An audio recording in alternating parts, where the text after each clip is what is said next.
Good morning. Good morning.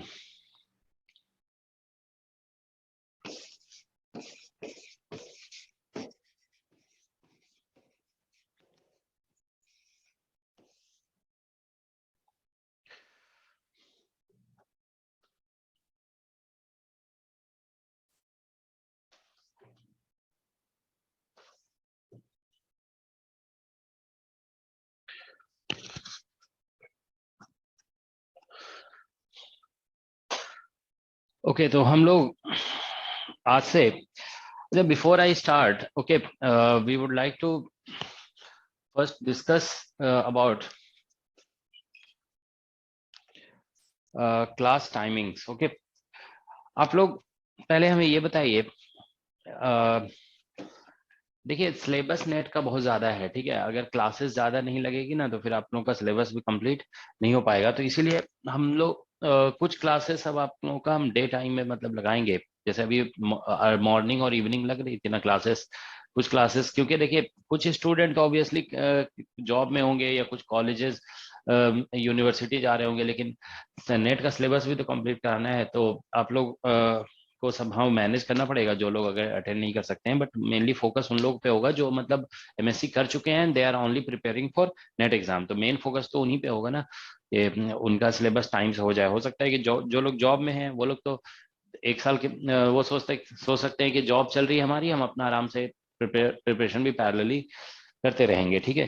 लेकिन जो लोग जॉब छोड़ करके सब कुछ सिर्फ फोकस कर रहे हैं नेट के प्रिपरेशन पे, उनको फोकस करके और अभी क्लासेस डे टाइम में हम लगाएंगे, ठीक है ना। तो हम क्लासेस इस तरह से लगा सकते हैं, जैसे मान लीजिए हम मॉर्निंग में क्लास ले रहे हैं 6:30 टू, जनरली हम जो है ना 6:30 टू 7:45 मान लीजिए ले रहे हैं क्लास, ठीक है। So can I schedule classes 7:45 के बाद मान लीजिए हाफ एन आवर का ब्रेक दे दिए, तो अराउंड 8:15 है ना, या मान लो 8:30 से 8:30 टू 10:30 क्लास लग सकती है आप लोगों की, बताइए। Can I take class at this time? Yes sir. और बहुत यस सर। नेट बेसिस है ना। क्या कह रहे हो,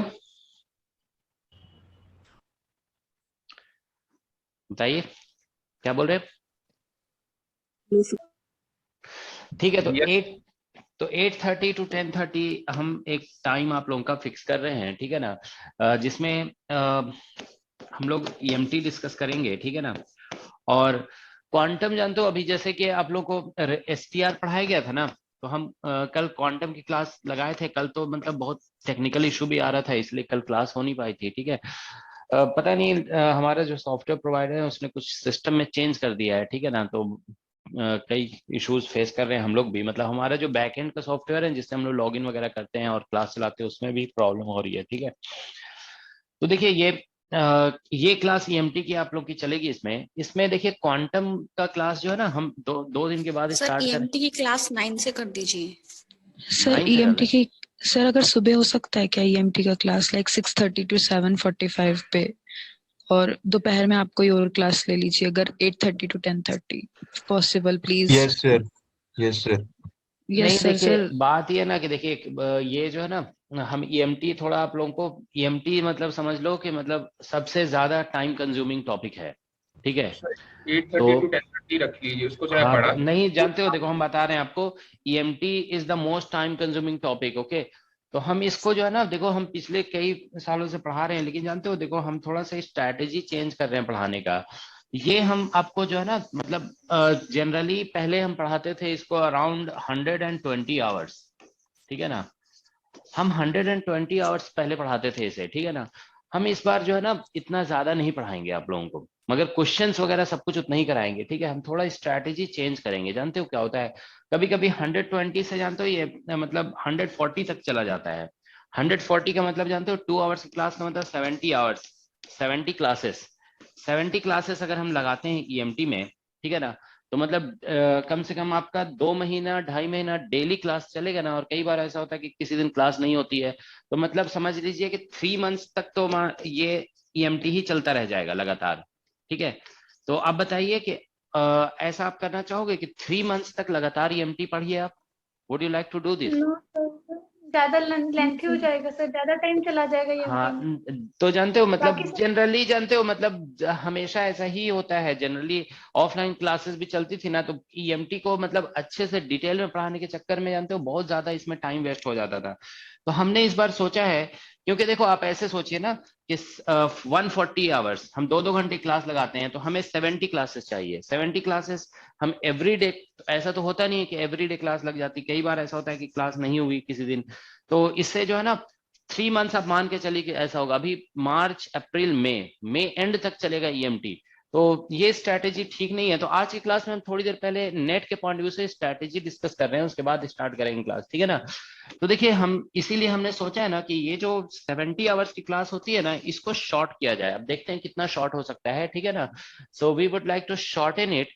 तो हम कॉन्सेप्ट सारा बताएंगे, ठीक है ना। वी विल डिस्कस एवरीथिंग, ठीक है ना, but we will try to shorten it किसी तरह से। क्योंकि जानते हो हम देखो ऑब्जर्व हमारा क्या ऑब्जर्वेशन क्या हो रहा है जानते हो, कि स्टूडेंट के पास बहुत सारा मटेरियल हो जाता है, लेकिन अल्टीमेटली जानते हो क्या होता है, एग्जाम में वो भूल जाते हैं सारा। तो इसीलिए थोड़ा एग्जाम ओरिएंटेड अगर हम पढ़ाए ना तो वो ज्यादा बेटर होगा, ठीक है। तो हम इसको एग्जाम ओरिएंटेड बनाते हैं, मतलब कॉन्सेप्ट्स बताएंगे, प्रॉब्लम्स कराएंगे, मतलब ये इंश्योर करेंगे प्रॉब्लम आपका सभी हो जाए, ठीक है। So we would like to make it exam oriented. Is that okay? Sir तो 6:30 से क्या है? 7:45। तो ये तो हमारा मतलब देखो ईएमटी हम लोग इस टाइम पे लेंगे, जानते हो 6:30 to 7:45 जो क्लास चलेगी ना, वो मतलब क्लासेस ऐसे टॉपिक हम वो कुछ ऐसे टॉपिक का कराएंगे जिसको आपको जैम के साथ मर्ज करके कराएंगे। क्योंकि हम इस टाइम में जानते हो जैम के स्टूडेंट को सिर्फ इसी टाइम पे पढ़ा सकते हैं, और कोई टाइम नहीं है इनको पढ़ाने का। मतलब एक मॉर्निंग में पढ़ते हैं वो लोग और एक इवनिंग में पढ़ते हैं। तो ये जो 2 टाइम है ना, देखो 6:30 to 7:45 AM, और ये जो है 5:30 to 7:30 PM। तो ये जो 2 टाइम है ना, ये तो समझ लीजिए कि ये 2 टाइम मतलब जैम के स्टूडेंट के लिए फिक्स्ड है, ठीक है ना। ये उसी टाइम पढ़ सकते हैं और किसी टाइम में नहीं पढ़ सकते हैं। तो नेट के लिए बाकी सारा टाइम है, ठीक है ना। तो हम लोग तो इसीलिए आप लोग का एक क्लास तो हम 8:30 to 10:30 तक देंगे, ठीक है ना।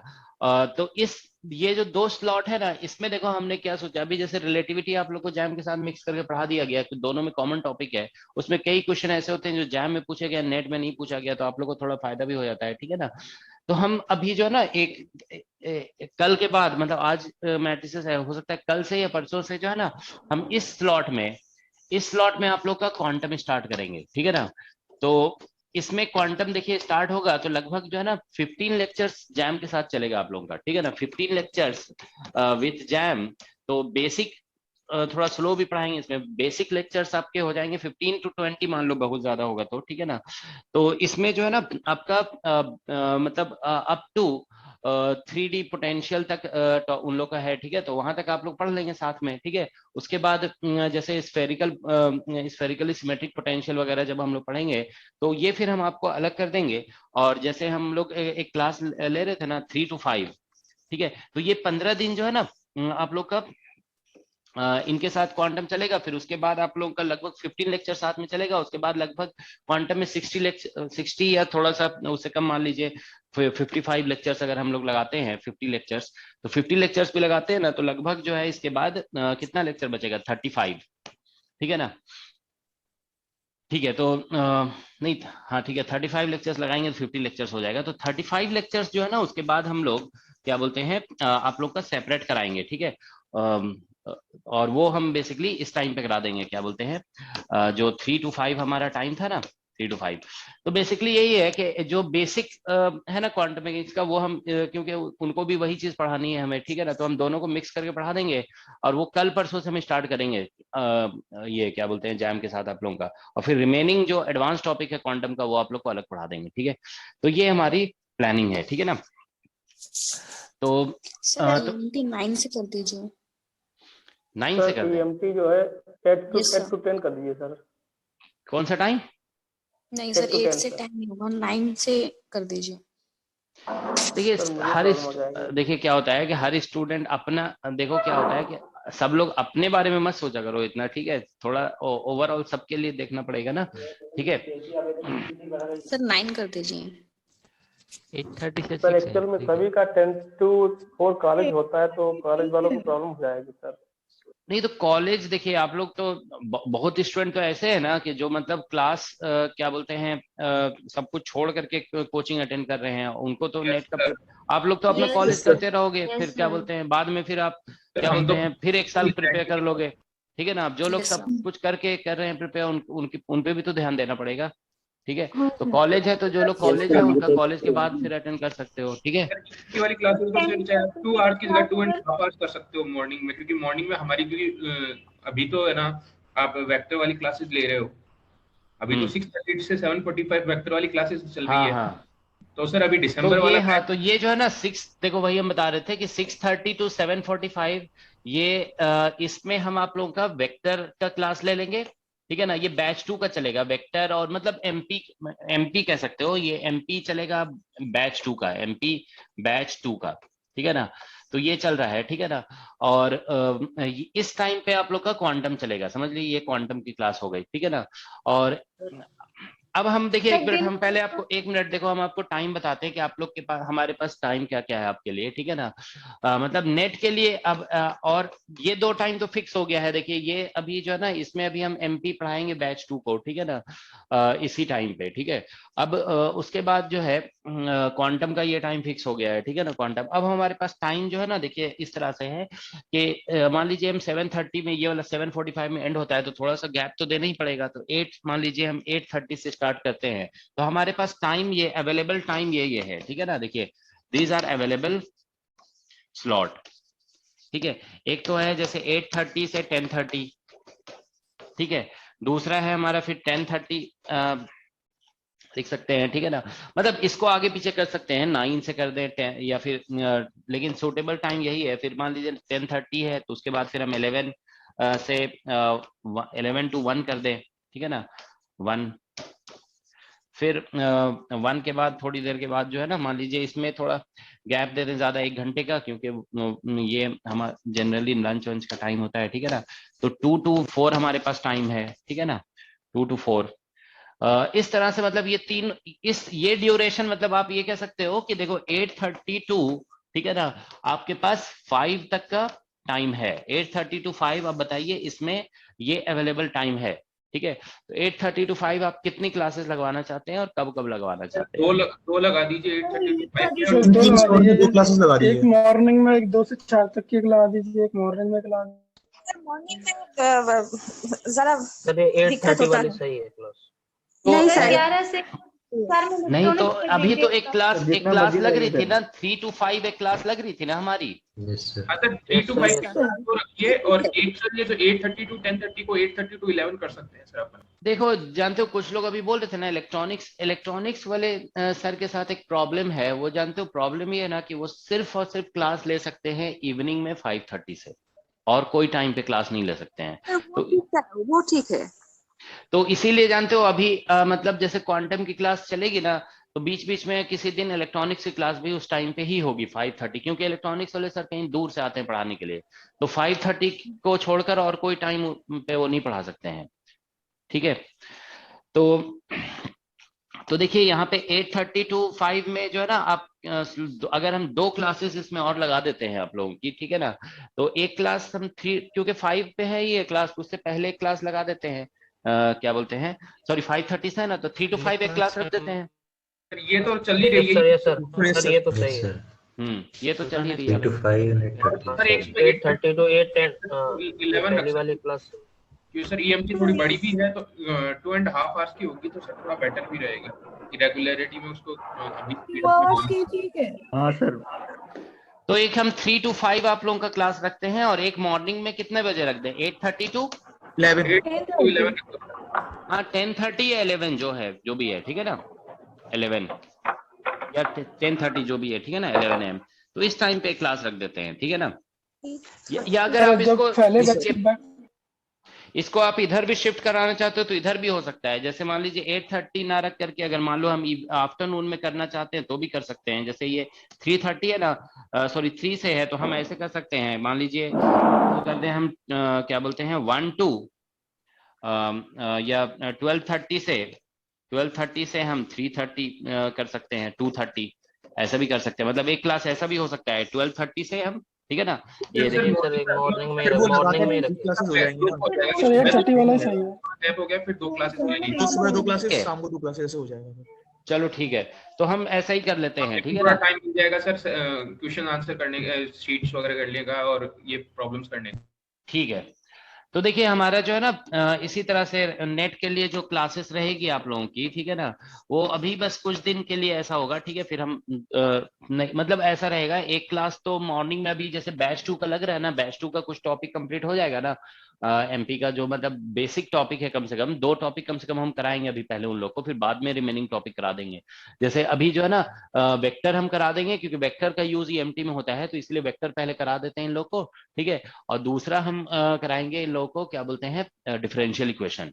तो 2 टॉपिक कम से कम इन लोग करा देते हैं, फिर देखेंगे मॉर्निंग में भी कुछ क्लास जो है ना। सर बैच में ऑलमोस्ट कौन से सब्जेक्ट कंप्लीट हो गए? सर उसके बाद देखिए क्या बोलते हैं, बैच 1 में जो है ना हम आप लोगों का क्लासिकल मैकेनिक्स कंप्लीट करा दिए है ना। क्लासिकल मैकेनिक्स जो ये होता है, क्या बोलते हैं, लैग्रांजियन हैमिल्टोनियन पॉइसन ब्रैकेट, ये सब कंप्लीट हो गया है, ठीक है ना।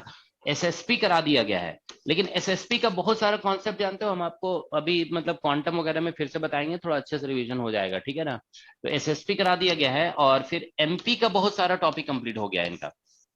एमपी में बहुत कुछ हो गया है ना, कुछ ही टॉपिक बचे हुए, कॉम्प्लेक्स वगैरह है ना, कॉम्प्लेक्स टेंसर। हाँ, तो ठीक है, तो अभी अभी जानते हो, देखो हम आपको एक प्लानिंग बता रहे हैं, ठीक है, थोड़ा सा हम, हाँ ठीक है, थोड़ा सा हमको हम भूल गए थे प्लानिंग। देखो हमारी प्लानिंग ये है ना कि आज मैट्रिसेस का आप लोगों का एक लेक्चर होगा, उसके बाद कल जो है ना, सॉरी हम बताना भूल गए थे, ठीक है ना, कल क्वांटम स्टार्ट नहीं करेंगे, थोड़ा सा प्लानिंग में चेंज है। देखो हम जो है ना 2 दिन आप लोगों को जो है ना कॉम्प्लेक्स पढ़ाएंगे जैम के साथ मिक्स करके, कॉम्प्लेक्स मतलब 2 to 3 क्लासेस, ठीक है, 2 to 3 क्लासेस, ये हम आपको जैम के, क्योंकि ये कॉम्प्लेक्स अलजेब्रा होगा, ठीक है ना, कॉम्प्लेक्स अलजेब्रा। ये 2 to 3 क्लासेस आपको इस टाइम पे हम पढ़ाएंगे 5:30 से 7:30 पे, ठीक है। और उसके बाद फिर क्या होगा कि ये कॉम्प्लेक्स अलजेब्रा पढ़ाने के बाद फिर कॉम्प्लेक्स जो एनालिसिस है, ठीक है ना, वो हम आपको फिर इस टाइम पे पढ़ाने लगेंगे 3 to 5 पे, ठीक है ना, क्योंकि हम जैम को वो नहीं पढ़ाएंगे। हाँ, तो ये बस आज के बाद जो है ना, हाँ तो पढ़ाएंगे क्या? क्या कह रहे हो? अलजेब्रा बैच 2 के लिए भी? हाँ, बैच 2 के लिए भी होगा, ठीक है ना, सभी के लिए। तो ये कॉम्प्लेक्स अलजेब्रा पढ़ाएंगे 2 to 3 क्लासेस इस टाइम पे, और फिर उसके बाद हम जब कॉम्प्लेक्स एनालिसिस जो है ना, बस इस जैसे ये कंप्लीट होगा कॉम्प्लेक्स एनालिसिस, ठीक है ना, तो ये हम आप लोगों को पढ़ाना स्टार्ट कर देंगे फिर आफ्टर 2 to 3 days 3 to 5, ठीक है ना, ये ठीक है। तो कॉम्प्लेक्स एनालिसिस इस टाइम पे आपका हो जाएगा, फिर इसी टाइम पे कॉम्प्लेक्स जैसे ही खत्म होगा ना, तो आप लोगों का हम प्रोबेबिलिटी फिर इस टाइम पे स्टार्ट कर देंगे, ठीक है ना।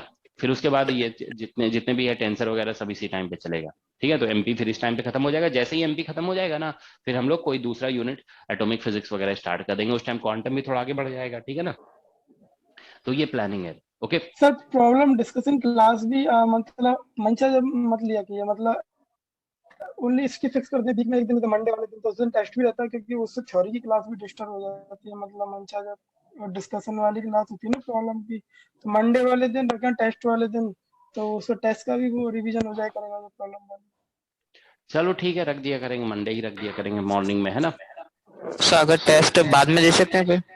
हाँ दे सकते हो, बाद में दे सकते हो, ठीक है, ठीक है। तो यही रहेगा आप लोगों का, ठीक है। तो अभी जैसे क्या बोलते हैं जो 2 टाइमिंग आप लोगों का नेट में, अभी जैसे हम बोल रहे हैं ना 8:32 और 10:30 या 11:30 जो भी है 10:30, इसमें हम आप लोगों का ईएमटी पढ़ाएंगे, ठीक है। और 3 to 5 जो चलेगा क्लास हमारा 3 to 5, इस पे हमारा जो है ना कॉम्प्लेक्स, ठीक है, कॉम्प्लेक्स एनालिसिस चलेगा। आज नहीं है क्लास इसमें, ठीक है ना, लेकिन कल से हम इसको कॉम्प्लेक्स एनालिसिस उस टाइम पे पढ़ा देंगे, ठीक है ना। तो ठीक है, तो कॉम्प्लेक्स एनालिसिस 3 to 5 चलेगा, ठीक है। और ये 5:30 to 7:30 ये आप लोगों का क्वांटम चलेगा, ठीक है ना। बस 1-2 दिन के, मतलब अभी क्वांटम 1-2 दिन के बाद से स्टार्ट हो जाएगा, ठीक है ना। बेसिकली यही आप लोगों का भी शेड्यूल रहेगा, ठीक है ना। और ये क्वांटम जो है ना, इसी के साथ साथ किसी किसी दिन इलेक्ट्रॉनिक्स का क्लास होगा यहाँ पे, ठीक है। और सैटरडे संडे फिर इलेक्ट्रॉनिक्स का क्लास लगा देंगे आप लोगों का, ठीक है ना। सैटरडे संडे जो है ना इस टाइम पे लगा देंगे 3:30 to 5 वाले में इलेक्ट्रॉनिक्स का क्लास, ठीक है। Okay, so that's the plan. Okay, ये जानते हो लगानी पड़ेगी क्लासेस इस तरह से, अगर नहीं लगाएंगे ना तो कोर्स हो ही नहीं सकता है, ठीक है ना। ये बहुत बड़ा कोर्स है, ठीक है। चलो ठीक है, तो अब स्टार्ट करते हैं हम लोग, ठीक है। सर एसटीआर तो कंप्लीट हो गया है। क्या कह रहे हो?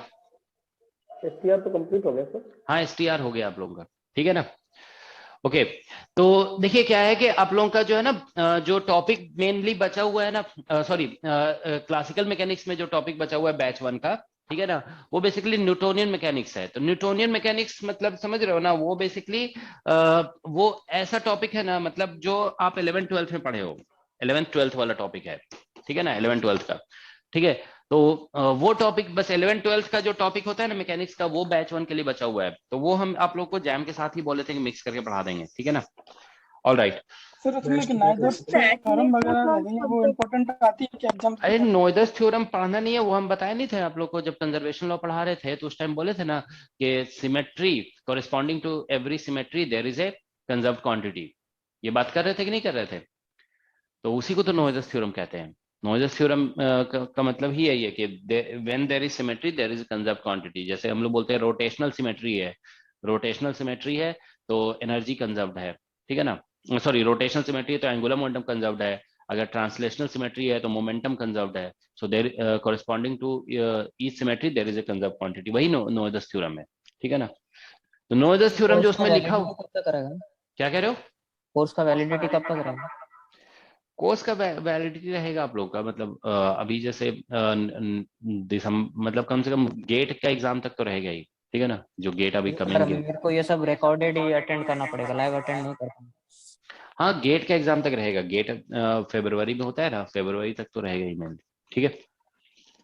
सर हम लोग का स्टैट का कब तक? क्वांटम हो जाने के बाद ही स्टैट स्टार्ट करेंगे, ठीक है ना, क्योंकि उसमें स्टैट में बहुत सारे कॉन्सेप्ट्स क्वांटम के यूज होते हैं ना, ठीक है। तो क्या बोलते हैं, जैसे मान लीजिए क्वेश्चंस आते हैं, पार्टिकल बॉक्स से आता है, हार्मोनिक ऑसिलेटर से क्वेश्चन आता है उसमें, ठीक है ना। तो सब कुछ ठीक है। एक्चुअली सॉलिड स्टेट फिजिक्स भी जो है ना क्वांटम के बाद ही पढ़ाना चाहिए था, लेकिन हम पढ़ा दिए। चलो ठीक है, अब देखते हैं आगे जो है ना थोड़ा रिवाइज करा देंगे आप लोग। बैच में जब सॉलिड स्टेट करा होगा बैच 1 को भी कर देना, क्योंकि सर उस टाइम काफी फास्ट गए थे और कई कॉन्सेप्ट्स ऐसे थे जो हमने पढ़े हुए भी नहीं थे, तो उनको बिल्कुल लास्ट वाला पार्ट था ना जो एडवांस पार्ट। इसमें बैच 1 में जो सॉलिड स्टेट, बैच 2 में अभी सॉलिड स्टेट हम हाँ वो कर देंगे, ठीक है ना सर। क्लासिकल बैच 2 की कब? तो अभी तो आप लोग का जैसे अभी चल रहा है ना टॉपिक, ठीक है ना, तो जैसे कुछ टॉपिक हो जाएगा उसके बाद क्लासिकल स्टार्ट करेंगे, ठीक है ना। और सर सुबह जैसे वेक्टर और वो होने के बाद न्यूटोनियन आप कर सकते हो सभी की, क्योंकि आप जैम के साथ लेना चाहोगे। जैम का देखो 15 दिन में जो है ना क्वांटम खत्म हो जाएगा, ठीक है ना। देखो एक्चुअली जैम का मैथमेटिकल फिजिक्स का सिलेबस में जो है ना सिर्फ वेक्टर अलजेब्रा है। तो जो हमारा बैच 1 था ना जैम का, उनका सिर्फ 3 दिन का क्या बोलते हैं वेक्टर अलजेब्रा बचा हुआ है, तो इसीलिए उनका हम वेक्टर अलजेब्रा पहले करा देंगे, तो उनको भी लगेगा कि हाँ हमारा मैथमेटिकल का सिलेबस कंप्लीट हो गया है, ठीक है। तो फिर उसके साथ हम जो है ना आप लोग को मिक्स करके और क्या बोलते हैं सॉरी उनका वेक्टर अलजेब्रा जब स्टार्ट हो जाएगा ना, तो फिर जैम के लिए मैकेनिक्स इंपॉर्टेंट टॉपिक होता है, ठीक है ना। तो उनको हम मैकेनिक्स पढ़ाएंगे ना, मतलब तो मतलब नहीं, पहले क्वांटम पढ़ाएंगे। क्वांटम क्योंकि रिलेटिविटी पढ़ा दिया हमने, तो उनका मॉडर्न फिजिक्स में क्वांटम आ जाता है, फिर तो क्वांटम आप लोग को भी पढ़ना है, तो क्वांटम स्टार्ट करते हैं। 15 दिन में क्वांटम खत्म हो जाएगा, ठीक है।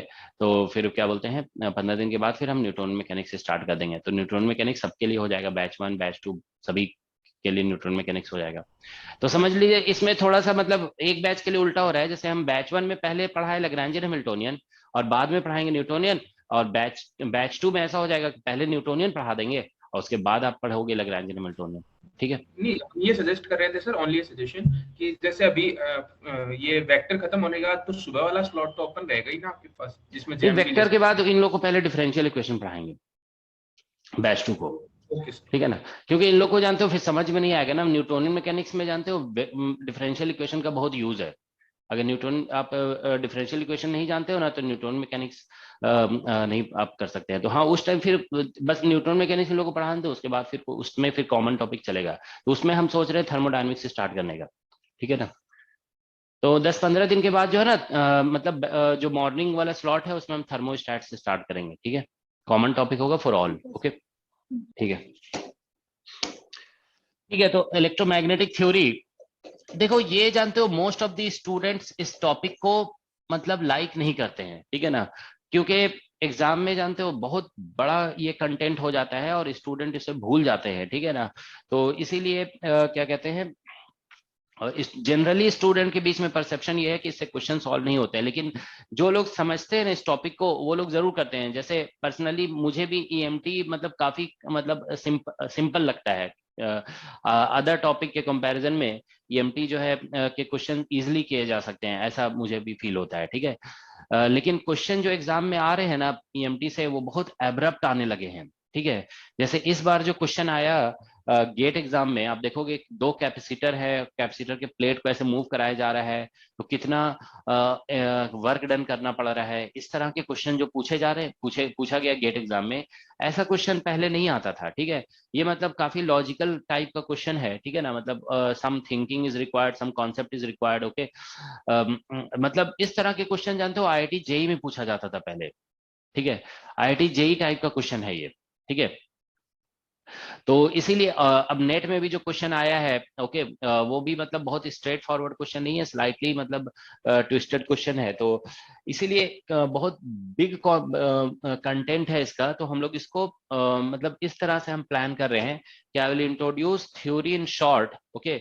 बहुत ज्यादा डिटेल में थ्योरी इंट्रोड्यूस नहीं करेंगे, थोड़ा और क्या बोलते हैं मतलब कंप्लीट, लेकिन थ्योरी कंप्लीट होगा, क्योंकि हम आपको क्लियरली देखो बता रहे हैं, पहले हम 120 to 140 आवर्स पढ़ाते थे, 140 आवर्स बेसिकली, ठीक है।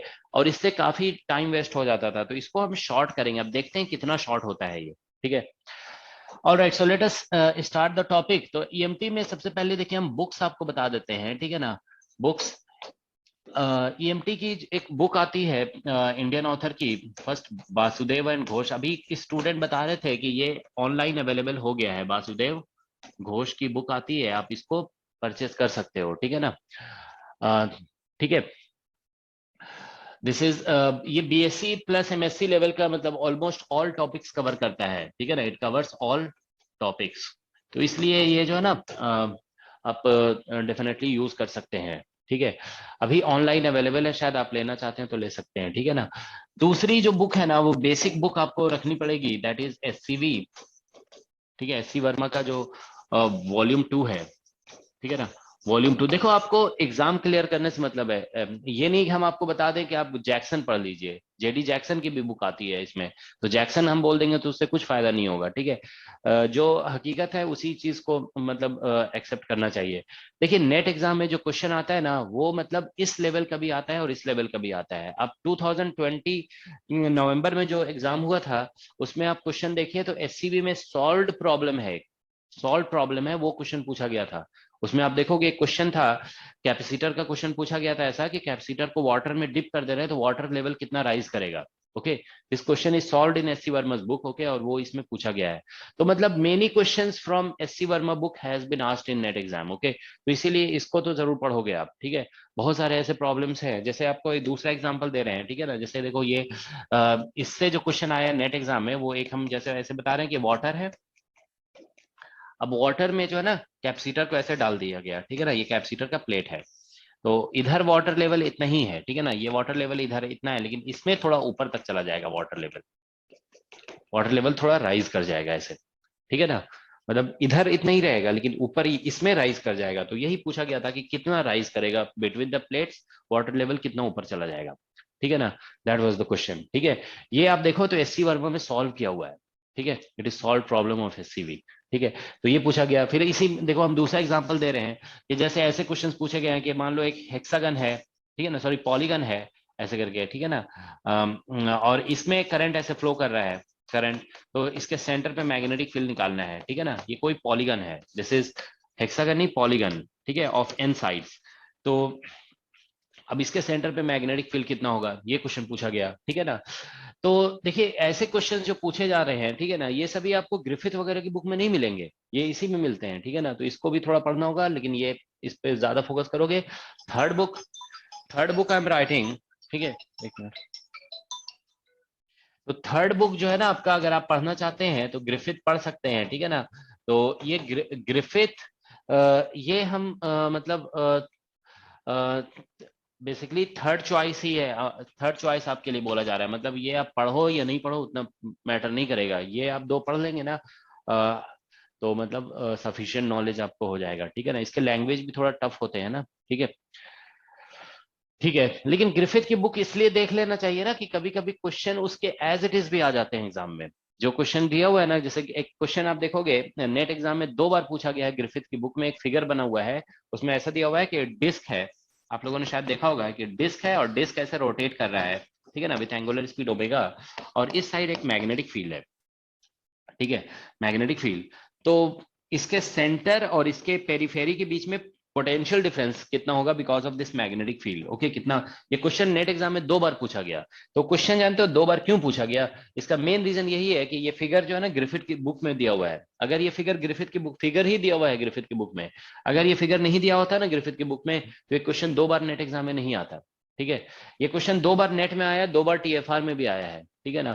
तो इसीलिए ग्रिफिथ की बुक के क्वेश्चंस थोड़ा देख लोगे, अब उसमें भी क्वेश्चंस देखो, हम आपको बता रहे हैं कि कौन से देखने हैं, ठीक है ना। वो सारे क्वेश्चन नहीं आपको देखना है, ठीक है, हम आपको देखो क्वेश्चन दिखाते हैं आपको ग्रिफिथ का, जो आपको मतलब फोकस करना है, ठीक है। जस्ट ए मिनट, देखो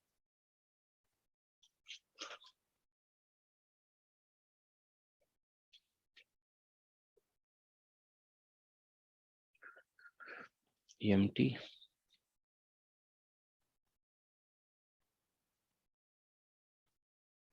हाँ देखिए ये है, ये जैसे ग्रिफिथ की बुक है 3rd एडिशन, ठीक है ना। अभी तो शायद 4th एडिशन भी आ गई है ना, 4th एडिशन आई है ना इसकी।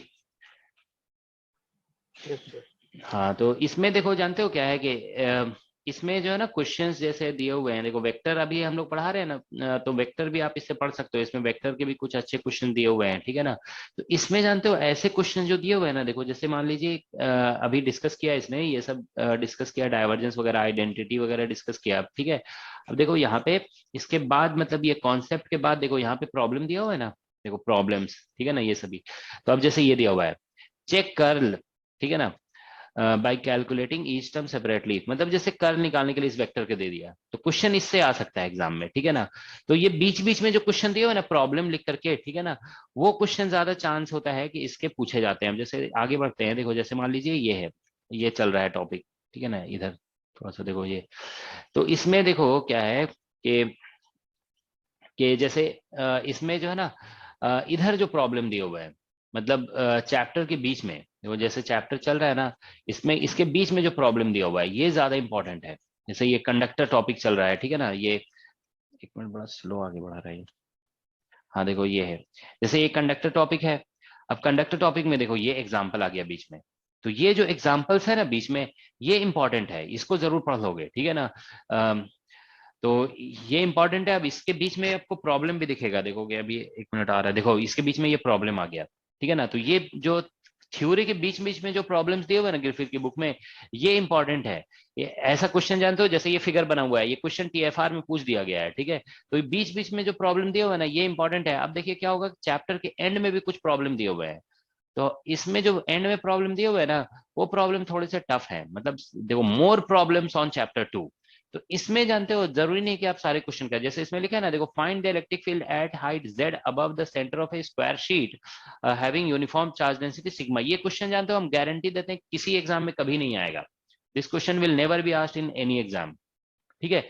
हाँ लेकिन ये क्वेश्चन आ सकता है, ये क्वेश्चन आ सकता है, ठीक है ना, ये क्वेश्चन इजी है, ठीक है।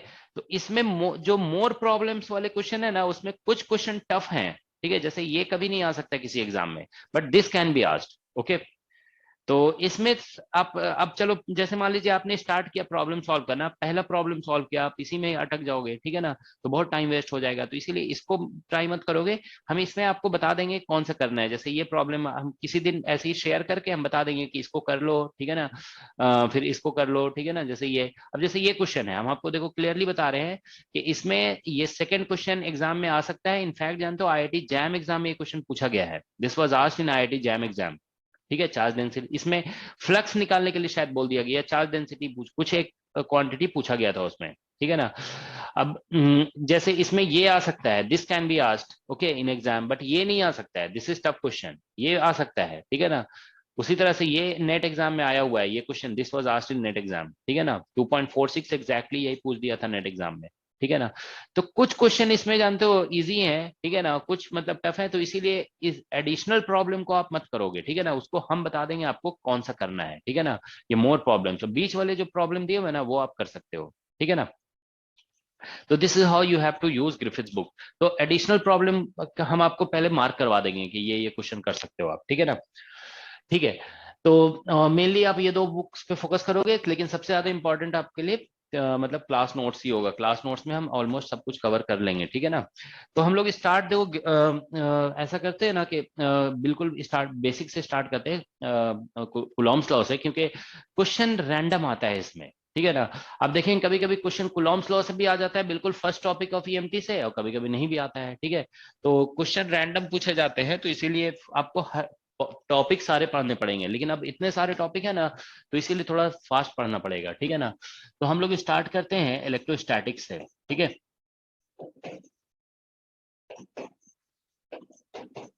ठीक है, इलेक्ट्रोस्टैटिक्स। तो इलेक्ट्रोस्टैटिक्स का फर्स्ट टॉपिक है हमारा, ठीक है ना। अच्छा, एक बुक हम और आपको इसमें ऐड कर देते हैं। देखो कुछ क्वेश्चंस जानते हो एग्जाम में इरोडोव की बुक से पूछा जाता है, ठीक है। तो ये इरोडोव का जो एक बुक आता है ना प्रॉब्लम के लिए, ठीक है, इरोडोव प्रॉब्लम्स, तो ये आप यूज कर सकते हो, ठीक है ना। प्रॉब्लम्स की जो बुक आती है इरोडोव की, ठीक है, हम आप लोग को शेयर कर देंगे आज इरोडोव की प्रॉब्लम की बुक, ठीक है ना, पीडीएफ। ये पीडीएफ है हमारे पास, लेकिन आप हार्ड कॉपी रखना चाहिए, पीडीएफ से कितना देखोगे, ठीक है, ठीक है। वासुदेव घोष पीडीएफ थोड़ी है आपके पास? नहीं, उसकी पीडीएफ नहीं है, ठीक है ना। उसका मार्केट में अब आ गई है बुक, पहले बीच में गैप हो गई थी, मतलब खत्म हो गया होगा मार्केट में, ठीक है। तो अब स्टूडेंट बता रहे हैं कि अमेजोन पे शायद मिल रहा है, ठीक है। Okay, so this is electrostatics. तो बेसिकली आपको पढ़ना इसे वही है, इसके लिए भी वही एससी वर्मा से पढ़ लो। अगर कॉन्सेप्ट बिल्ड करना है ना, तो एससी वर्मा पढ़ो सबसे पहले, उसके सॉल्व एग्जांपल पढ़ो, ठीक है ना। Read solve example of SCV, उसके बाद वासुदेव घोष पढ़ो, ठीक है ना, और उसके बाद लास्ट में ग्रिफिथ पढ़ो, ठीक है ना। तो कॉन्सेप्ट आपका बिल्ड हो जाएगा। तो सबसे पहले जैसे क्लास नोट्स क्लास में जो पढ़ा दिया गया ना, आप चाहते हो तो एससीवी का सॉल्व एग्जांपल वगैरह जरूर पढ़ लोगे। थ्योरी पढ़ो या ना पढ़ो, सॉल्व एग्जांपल पढ़ो, प्रॉब्लम्स उसके कुछ देख लोगे, ठीक है ना। कुछ प्रॉब्लम अटेम्प्ट करके देखना चाहिए। मान लीजिए उसमें जानते हो, देखो ये नहीं होता है कि सारे प्रॉब्लम करिए। सपोज करो कि 40 क्वेश्चंस हैं इलेक्ट्रोस्टैटिक्स में, उसमें शायद चैप्टर लिखा हुआ है इलेक्ट्रिक फील्ड के नाम से, ठीक है ना, कूलॉम फोर्स या ऐसा कुछ चैप्टर का नाम है। तो 40 क्वेश्चन है ना, तो आप उसमें से 5 क्वेश्चन रैंडमली करके देखो ना कि आपसे हो रहे हैं कि नहीं हो रहे हैं, ठीक है ना। क्योंकि आप देखिए एमएससी लेवल का एग्जाम देने जा रहे हैं, आपको 11-12 लेवल का क्वेश्चन तो आना चाहिए ना। तो 40 में से 5 क्वेश्चन सिलेक्ट करिए। जैसे मान लीजिए एक क्वेश्चन नंबर मान लीजिए 5 सिलेक्ट किया, तो फिर सडनली 15 नंबर सिलेक्ट कर लो, फिर 38 कर लो, ठीक है ना, लास्ट में सपोज, है ना, इस तरह से एक और। तो रैंडमली सिलेक्ट करो, ठीक है ना, 5 क्वेश्चन। और नहीं हो, अगर मान लो 5 क्वेश्चन नहीं हो रहा है ना, तो इसका मतलब आपको थोड़ा सा ध्यान देना है कॉन्सेप्ट पे, ठीक है। ओके, तो इसमें हम लोग देखिए फर्स्ट टॉपिक है हमारा कूलॉम्स लॉ। तो जैसा कि हम बताए ना, हम बहुत ज्यादा डिस्क्रिप्शन नहीं बताएंगे, थोड़ा शॉर्ट रखना चाहेंगे थ्योरी को, ठीक है ना। तो कूलॉम्स लॉ, कूलॉम्स लॉ देखो वर्बल हम आपको बता देते हैं। It is a formula for force between 2 point charges, ठीक है ना। तो आप ध्यान रखेंगे 2 पॉइंट चार्जेस होना चाहिए, ठीक है ना। तो ये इंपॉर्टेंट है यहाँ पे कि पॉइंट चार्ज, छोटे छोटे चार्ज होने चाहिए। तो इसमें यही होता है ना कि जैसे 2 चार्ज है, एक चार्ज है Q1 और एक चार्ज है Q2, ठीक है ना, और इनके बीच में सेपरेशन R है। तो हम लोग जानते हैं कि इनके बीच में फोर्स जो होता है वो Q1 into Q2 upon 4 epsilon not और R² लिख देते हैं, ठीक है ना। तो इसी को हम लोग शॉर्ट में ऐसे भी लिख देते हैं K Q1 इंटू Q2 और डिवाइड बाई R², ठीक है। So this is how we write it, okay, ठीक है। तो ये कूलॉम्स लॉ हो गया। तो ये मैग्नीट्यूड ऑफ फोर्स है बिटवीन द टू, ठीक है। ये एक तरह का सेंट्रल फोर्स है। इसमें फोर्स जो लगता है ना, वो ऐसे लगता है इधर और इधर, मतलब इस तरह से फोर्स लगेगा अगर दोनों पॉजिटिव चार्ज है, ठीक है ना। ये भी मान लो पॉजिटिव है और ये भी पॉजिटिव चार्ज है, तो फोर्स इस तरह से लग जाएगा। नेगेटिव में भी आप जानते हो, नेगेटिव नेगेटिव में भी रिपल्शन होता है। पॉजिटिव नेगेटिव होगा तो बस एक हम पॉजिटिव नेगेटिव का बना देते हैं, ठीक है ना। देखो पॉजिटिव नेगेटिव में ऐसा हो जाएगा कि जैसे ये चार्ज Q1 है और ये चार्ज Q2 है, तो पॉजिटिव नेगेटिव में फोर्स ऐसा लग जाएगा, ठीक है ना, इसके ऊपर फोर्स इधर लग रहा होगा और इसके ऊपर फोर्स इधर लग रहा होगा। अगर ये मान लो पॉजिटिव चार्ज है और ये नेगेटिव चार्ज है तो, ठीक है ना, Q2 they will attract each other, मतलब टुवर्ड्स ईच अदर फोर्स लगाएंगे, ठीक है ना। ये चार्ज इस चार्ज को अपनी तरफ खींच रहा होगा, ठीक है ना। तो ये बेसिकली कूलॉम फोर्स का फॉर्मूला है, ठीक है ना। अब देखिए ये फॉर्मूले से हम मोस्ट ऑफ द क्वेश्चन जो नेट एग्जाम में पूछा गया है ना उसको हम कर सकते हैं, ठीक है ना। लेकिन क्या बोलते हैं कुछ क्वेश्चन में हमें वेक्टर फॉर्मूला इसका यूज करना पड़ता है, ठीक है ना। तो देखिए वेक्टर फॉर्म, तो वेक्टर फॉर्म इसका हम लोग इस तरह से लिखते हैं, देखिए, ठीक है। देखो क्या होता है कि जैसे मान लो ये चार्ज Q1 है हमारा, ठीक है, ये चार्ज Q2 है। अब इस चार्ज, ये मान लीजिए कोई ओरिजिन है, ठीक है ना, ओरिजिन से इसका हम पोजीशन वेक्टर बनाते हैं, ठीक है ना, we draw its position vector, ये और इसका पोजीशन वेक्टर ऐसे बना दिया हमने, ठीक है ना। तो इसका पोजीशन वेक्टर को मान लो हम R1 वेक्टर कह रहे हैं और ये R2 वेक्टर, और इनके बीच में सेपरेशन जो है ना वो मान लो अभी R है, तो R है सेपरेशन, तो वैसे फोर्स तो वैसे ही लिखेंगे। अब इस फिगर से देखो, इसको अगर हम ऐसे करके R वेक्टर बोलेंगे ना, तो R वेक्टर, तो ये हमारा R vector is equal to, यहाँ से कैलकुलेट हो जाएगा, कितना होगा बताइए जरा क्विकली आप लोग, what is R vector? R2 minus हाँ, R2 vector minus R1 vector, ठीक है ना, ये हो गया। तो R अगर सिंपली लिखोगे ना तो R is equal to R2 minus R1 modulus हो जाएगा, ठीक है ना, R इतना ही होगा। इसको आप R2 माइनस R1 भी लिख सकते हो, मॉडुलस में जो है ना स्विच भी कर दोगे तो सेम ही होता है, R1 माइनस R2 भी लिख सकते हो, ठीक है ना, ये ऐसा हो गया, ठीक है। तो अब आप देखिए यहाँ पे हम लोग अगर यहाँ पे वेक्टर फॉर्म ऑफ फोर्स लिखना चाहते हैं ना, मतलब ये force on one because of two लिखना चाहते हैं, देखो ऐसे ये वन है, वन पे फोर्स लिखना चाहते हैं, तो फोर्स का फॉर्मूला तो यही होगा ना, देखो K Q1 into Q2 by R square, तो हम ऐसे ही लिखेंगे K Q1 into Q2 by R square, और इसमें डायरेक्शन बस लिखना होगा। तो देखिए इसके ऊपर मान लीजिए अगर ये पॉजिटिव है और ये भी पॉजिटिव है, ठीक है ना, तो इसके ऊपर फोर्स इधर लगेगा, इसके ऊपर फोर्स इधर लगेगा, ये होगा F12 का डायरेक्शन और ये होगा F21 का डायरेक्शन, ठीक है ना, F21 का डायरेक्शन ये होगा। तो अब आप देखिए यहाँ पे इस पे जो फोर्स लग रहा है ना वो R कैप के अपोजिट है, तो यहाँ पे आपको डायरेक्शन में माइनस R ऐसे लिखना पड़ेगा, माइनस R कैप। तो हम जानते हैं कि R कैप को ऐसे भी लिख सकते हो आप, R वेक्टर और बाई R ऐसे लिख सकते हैं, ये डायरेक्शन R कैप हो गया, ये basically R vector by R, तो ये दोनों मिलकर के R क्यूब बन जाएगा, और R वेक्टर यहाँ पे लिखे हुए है ना वो बस यहाँ पे पुट कर दोगे। तो यहाँ पे सब पुट करने के बाद आप देखो F12 इज इक्वल टू, ये ऐसा हो जाएगा K Q1 इंटू Q2, और यहाँ पे R1 देखो ये माइनस है ना, तो इसको पुट करोगे ना तो ये वाला प्लस हो जाएगा, R1 माइनस R2, और यहाँ पे R क्यूब हो जाएगा, तो R क्यूब की जगह ये वाला लिख देंगे, R2 माइनस R1 लिखो या R1 minus R2, R1 minus R2 का होल क्यूब, ठीक है। तो ये बेसिकली फोर्स का वेक्टर फॉर्म हो गया, ठीक है ना, this is the vector formula of force, ठीक है ना, ओके। तो यही है।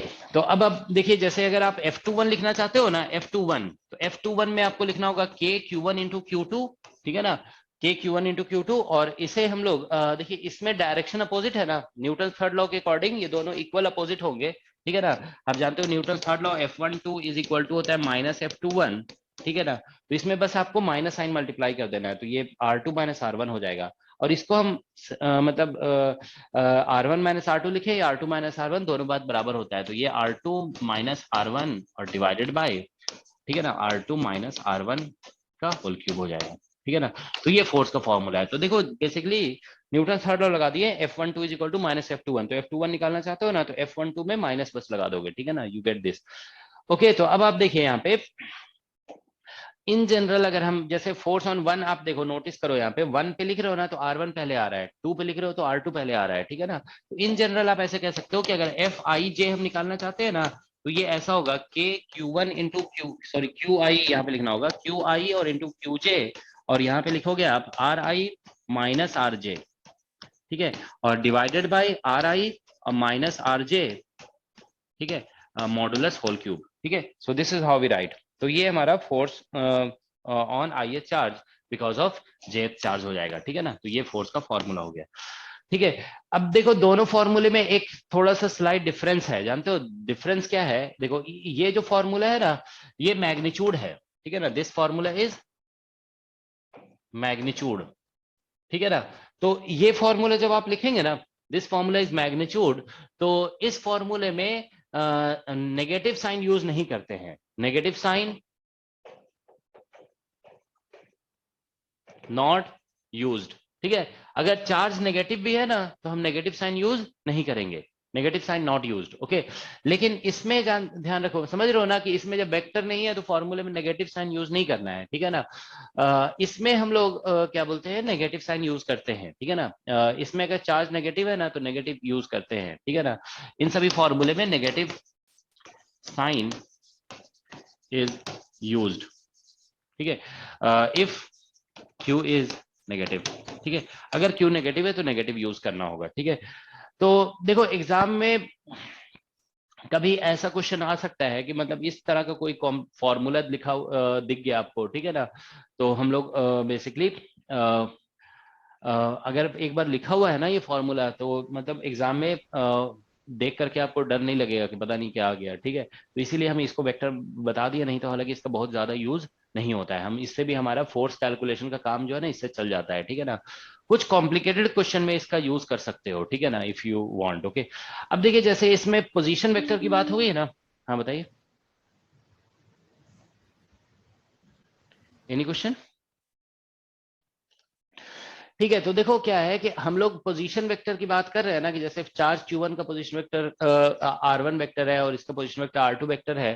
तो हम लोग जानते हो पोजीशन वेक्टर लिखने के लिए जनरली कोऑर्डिनेट का यूज करेंगे। तो कभी भी अगर ऐसे दिख गया ना, मान लो आपको जैसे RI माइनस RJ है, ठीक है ना, तो आपको क्या करना होगा कि ith चार्ज का पोजीशन वेक्टर लिखना होगा और jth चार्ज का, दोनों का डिफरेंस लेना है यहाँ पे। तो पोजीशन वेक्टर कोऑर्डिनेट से लिखा जाता है, तो बेसिकली हम लोग ऐसे लिख देंगे xi माइनस xj और i कैप हो जाएगा यहाँ पे, फिर प्लस yi और माइनस yj और यहाँ पे j कैप होगा, प्लस zi माइनस zj और यहाँ पे k कैप हो जाएगा, ठीक है ना। This is how we write, ठीक है। तो ये बेसिकली हमारा पोजीशन वेक्टर को लिखने का तरीका है, ठीक है, ओके।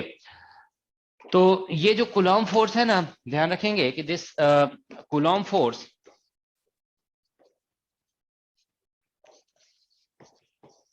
इज कंजर्वेटिव, है ना, ये कंजर्वेटिव है, ठीक है। क्योंकि इसका if you calculate its curl of this force it always comes out to be 0, ठीक है ना। So if curl of the force conservative है, so its curl is 0. So therefore, if you calculate its line integration, मतलब ऐसे line integration along closed loop निकालोगे ना तो वो भी 0 आएगा। या फिर ऐसे कह सकते हो कि f dot dl, ठीक है ना, f dot dl if you calculate from some initial point to some final point, this will be independent of path, independent of path, ठीक है। So that's the basic feature of this Coulomb's force, ठीक है ना। तो ये Coulomb मतलब electrostatic force हम कहते हैं, ठीक है ना।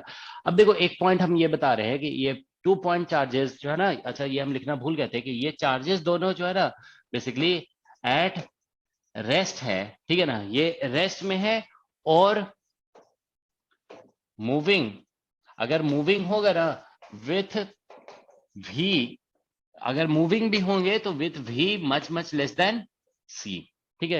मतलब बहुत कम स्पीड से मूव कर रहे होंगे तो फिर हम ये कूलॉम फॉर्मूला अप्लाई कर सकते हैं, ठीक है।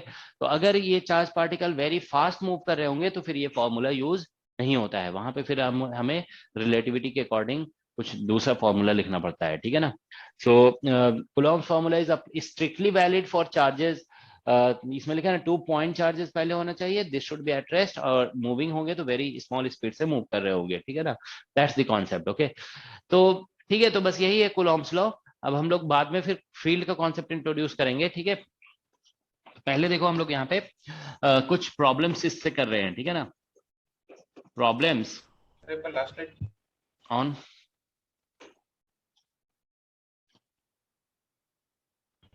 ओके,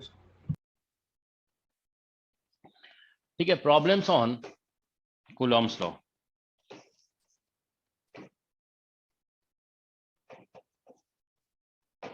ठीक है, तो कूलॉम्स लॉ पे हम लोग कुछ प्रॉब्लम्स डिस्कस करेंगे, ठीक है ना। ओके, तो देखो कुछ बेसिक प्रॉब्लम से स्टार्ट करते हैं, ठीक है ना। First problem, suppose there is a charge here, ठीक है, ये चार्ज Q है और ये चार्ज मान लो -Q है, ठीक है ना। और हम लोग एक थर्ड चार्ज यहाँ पे रख रहे हैं, ठीक है ना, third charge is small q, ठीक है। और थर्ड चार्ज इसके सेंटर से x डिस्टेंस पे रखा हुआ है, ठीक है, this is at distance x, और इनके बीच में ये डिस्टेंस जो है ना, this distance is suppose 2d, ठीक है। So question is calculate net force on Q, ठीक है। ये सभी एक ही लाइन पे हैं, these are all on same line, okay. तो नेट फोर्स ऑन Q निकालना है, ठीक है ना, ये इस तरह से, these are all on same line, ठीक है ना, सेंटर से x डिस्टेंस पे, ठीक है ना, on Q for x much much greater than d, ठीक है ना। x को अगर हम बहुत लार्ज लेंगे तो इस पे कितना फोर्स लगेगा, ठीक है ना, दैट्स द क्वेश्चन, ठीक है ना। तो देखो यहाँ पे हम लोग इसका सोल्यूशन करेंगे, ठीक है ना। सोल्यूशन तो हम लोग ऐसे लिखेंगे, देखिए सबसे पहले हम इसके ऊपर देखते हैं कि फोर्स किससे किससे लग रहा है। तो कैपिटल Q पॉजिटिव, देखो ये माइनस लगा हुआ है ना, तो इसको नेगेटिव एज्यूम करेंगे, माइनस नहीं है तो पॉजिटिव एज्यूम कर लेंगे। So this is positive, this is positive, इन दोनों में रिपल्शन होगा, तो मतलब ये कैपिटल Q इसको रिपेल करने का मतलब अपने आप से अवे रिपेल करेगा इधर, ठीक है ना, इधर लगाएगा फोर्स, तो ये हो जाएगा force on Q because of capital Q, ठीक है ना। और इसके ऊपर फोर्स इधर एक लगेगा, force on Q because of minus Q, ठीक है ना, ये माइनस Q जो है ना इसको अपनी तरफ अट्रैक्ट करेगा, ठीक है ना। तो ये दो फोर्सेस हो गए, ठीक है ना। तो अब हम यहाँ पे F ऑन Q का नेट वैल्यू निकालेंगे ना, FQ, ठीक है ना। तो FQ means net force on Q, तो this will B force on Q because of capital Q minus force on Q because of minus Q। तो देखिए ये जो नेगेटिव साइन आ रहा है ना, this is coming because it is opposite in direction. ये negative sign इसलिए नहीं है because it is negative, okay, that's not the reason. These two forces, ये माइनस Q इसको अपनी तरफ पुल कर रहा होगा, अट्रैक्ट कर रहा है, और ये इसको रिपेल कर रहा है, ठीक है, तो इसीलिए यह नेगेटिव लिखा गया। तो अब आप देखिए फोर्स का फॉर्मूला होता है K और Q1 इंटू Q2। तो ये Q और कैपिटल Q ये दोनों का लिख रहे हो, तो यहाँ पे K Q into capital Q हो जाएगा, और डिस्टेंस तो यहाँ तक x है और प्लस ये डिस्टेंस d होगा यहाँ पे, तो ये x प्लस d का होल स्क्वायर हो जाएगा, ठीक है। माइनस, ये माइनस साइन हो गया। हमने बताया ना कि ये अभी देखो वेक्टर नहीं लिखा हुआ है यहाँ पे, पोजीशन वेक्टर वगैरह नहीं लिखा हुआ है, तो हम मैग्नीट्यूड यूज करेंगे सिर्फ चार्ज का। तो फिर से k और इन दोनों चार्जेस का मैग्नीट्यूड यूज करोगे, k q q, और distance between q and minus q। हाँ सर जब फोर्स Q और Q पे निकालेंगे तो total distance 2D plus x नहीं होगा? 2d प्लस एक्स है तो 2d प्लस एक्स लिख दो, जो समझ में आ रहा है वही लिखोगे ना। कितना लग रहा है आपको देखने से? सर कैपिटल Q तक का डिस्टेंस 2D प्लस x। देखो ध्यान से देखो, फिर जो समझ में आता है वो लिख दो, ठीक है। देखो ध्यान से देखो,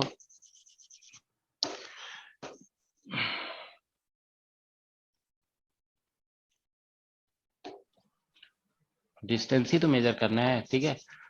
कितना है, कितना है, यही है ना, x प्लस डी है, x प्लस डी है, वहां पे डिस्टेंस भी अब,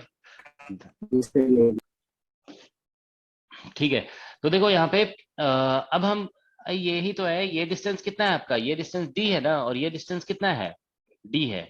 अब कैपिटल Q और स्मॉल q के बीच में डिस्टेंस देखना है, तो यहाँ से यहाँ तक का डिस्टेंस और यहाँ से यहाँ तक का डिस्टेंस, तो ये d और प्लस x हो गया, इसमें क्या प्रॉब्लम है, ठीक है। तो यहाँ पे अब देखिए Q और माइनस Q के बीच में डिस्टेंस, तो ये Q है और ये माइनस Q है, तो ये x माइनस डी हो जाएगा, ठीक है ना, इसका होल स्क्वायर। तो बस यही आंसर हो गया इसका। तो फोर्स ऑन Q का नेट वैल्यू इतना है, लेकिन अब इसमें हमें एक कंडीशन लगाना है कि x much much greater than, देखो हम ये लगाते हैं ना, अगर x much much greater than d, तो देखो ये जो आंसर है ना हमारा, देखो ये अलग है, ये अलग है, ये नॉन जीरो आंसर है, ठीक है ना, इट इज नॉट जीरो, ठीक है ना, ध्यान रखोगे कि ये नॉन जीरो आंसर है, ठीक है ना। तो अब हम अप्रोक्सीमेशन लगा रहे हैं ना, तो ऐसा नहीं कि अप्रोक्सीमेशन के बाद जीरो कर देंगे, that should not happen, okay. After approximation also you should get non zero answer, ठीक है ना, तो ये ध्यान रखोगे।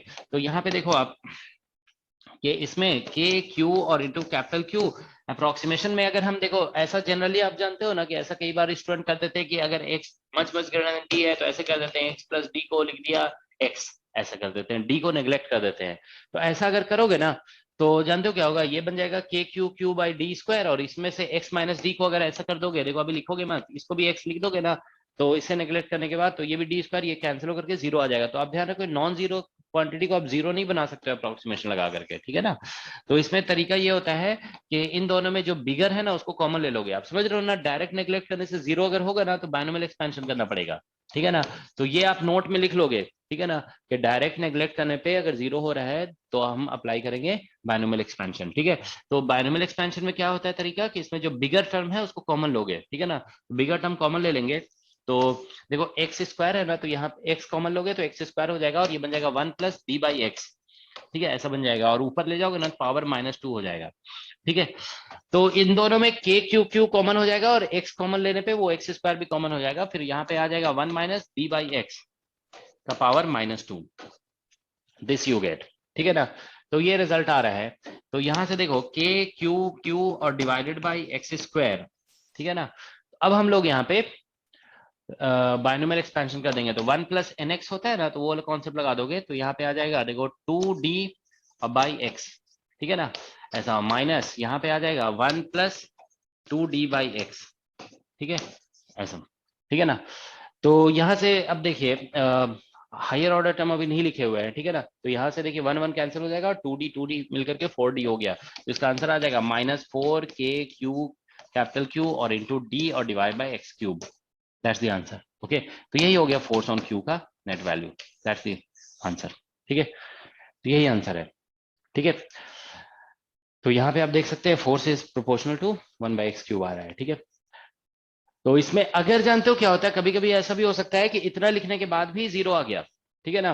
जैसे इतना ये हम फर्स्ट ऑर्डर अप्रोक्सीमेशन किए ना, मतलब ऐसा लगाया गया यहाँ पे 1 plus x to the power n is equal to, आप जानते हो ना 1 प्लस एन एक्स होता है plus n into n minus 1, और ठीक है, and we have x square by factorial 2, ठीक है ना, एंड सो ऑन, इस तरह से आगे बढ़ता है, ठीक है ना। तो अगर कभी ऐसा होगा ना कि आपने ये वाला टर्म, अभी हम लोग इन दोनों टर्म को कंसीडर किए, 1 प्लस एन एक्स लगाए, देखो n हो गया -2 और x की जगह डी बाई एक्स, तो ये दोनों मल्टीप्लाई किए तो -2 डी बाई एक्स हो गया। यहाँ पे n -2 हो गया और डी एक्स जो वहां पे लिखा हुआ है उसकी जगह माइनस डी बाई एक्स, तो इसमें माइनस है इसमें माइनस, तो ये प्लस हो गया, ठीक है। तो ये हमने कंसीडर किया है अभी, ठीक है। तो देखो क्या होगा, कभी अगर ऐसा होता है ना कि इतना कंसीडर करने के बाद भी अगर 0 आंसर आ रहा है, तो फिर आपको ये वाला टर्म भी कंसीडर करना पड़ेगा, ठीक है। तो हम एक क्वेश्चन देते हैं आप लोग को होमवर्क में, इसको आप लोग करके लाओगे, ठीक है, नेक्स्ट क्लास में, ठीक है ना। देखो इसमें जो है ना 2 टर्म कंसीडर करने के बाद भी आंसर 0 आ रहा होगा, तो आपको फिर ये वाला टर्म भी कंसीडर करना पड़ेगा। देखो हम बता करके दे रहे हैं, आप लोग करके देखोगे इसका, ठीक है। देखो क्वेश्चन ऐसा है, यहाँ पे एक चार्ज क्यू है, ठीक है ना, और यहाँ पे एक चार्ज क्यू है और यहाँ पे बीच में रखा हुआ है -2q, ठीक है ना। अब यहाँ पे इससे कुछ डिस्टेंस पे, मान लीजिए यहाँ से ऐसे, ठीक है ना, यहाँ से कुछ डिस्टेंस पे एक चार्ज रखा हुआ है स्मॉल q, ठीक है। ये डिस्टेंस जो है ना यहाँ से यहाँ तक सेंटर से जो डिस्टेंस है, ठीक है, this distance is given to be x, ठीक है ना। और ये डिस्टेंस आप कुछ भी लिख सकते हो, ठीक है ना, जैसे ये डिस्टेंस यहाँ से यहाँ तक d है, ठीक है, दिस डिस्टेंस इज d, ठीक है ना, इस तरह से आप लिख सकते हैं, ठीक है ना। तो अगेन क्वेश्चन यही है, F q is equal to what, ठीक है ना, F q is equal to what means what is net force on q, ठीक है, हमें नेट फोर्स ऑन क्यू निकालना है, ठीक है ना। तो बस ये क्वेश्चन जैसे कराया गया वैसे ही, लेकिन हम क्लियर पहले ही बता देते हैं कि इसमें आपको ये क्या बोलते हैं, ये वाला टर्म भी लगाना पड़ेगा, क्योंकि 2 टर्म लगाने के बाद भी आंसर 0 आ रहा होगा, तो आपको थर्ड टर्म भी क्योंकि देखो बेसिक कॉन्सेप्ट यही है कि if something is non zero, अगर जैसे मान लीजिए कि यहाँ पे आप देखिए कि ये नॉन जीरो था, तो हम ऐसा कभी नहीं कर सकते कि अप्रोक्सीमेशन लगाने के बाद 0 कर दे इसे, non zero will remain non zero, okay, ठीक है। तो ये आपके लिए होमवर्क क्वेश्चन हो गया, ठीक है, इसको ट्राई कर लोगे, ठीक है। अब देखो करके रहे मतलब एलसीएम लेके भी तो डायरेक्ट कर सकते थे।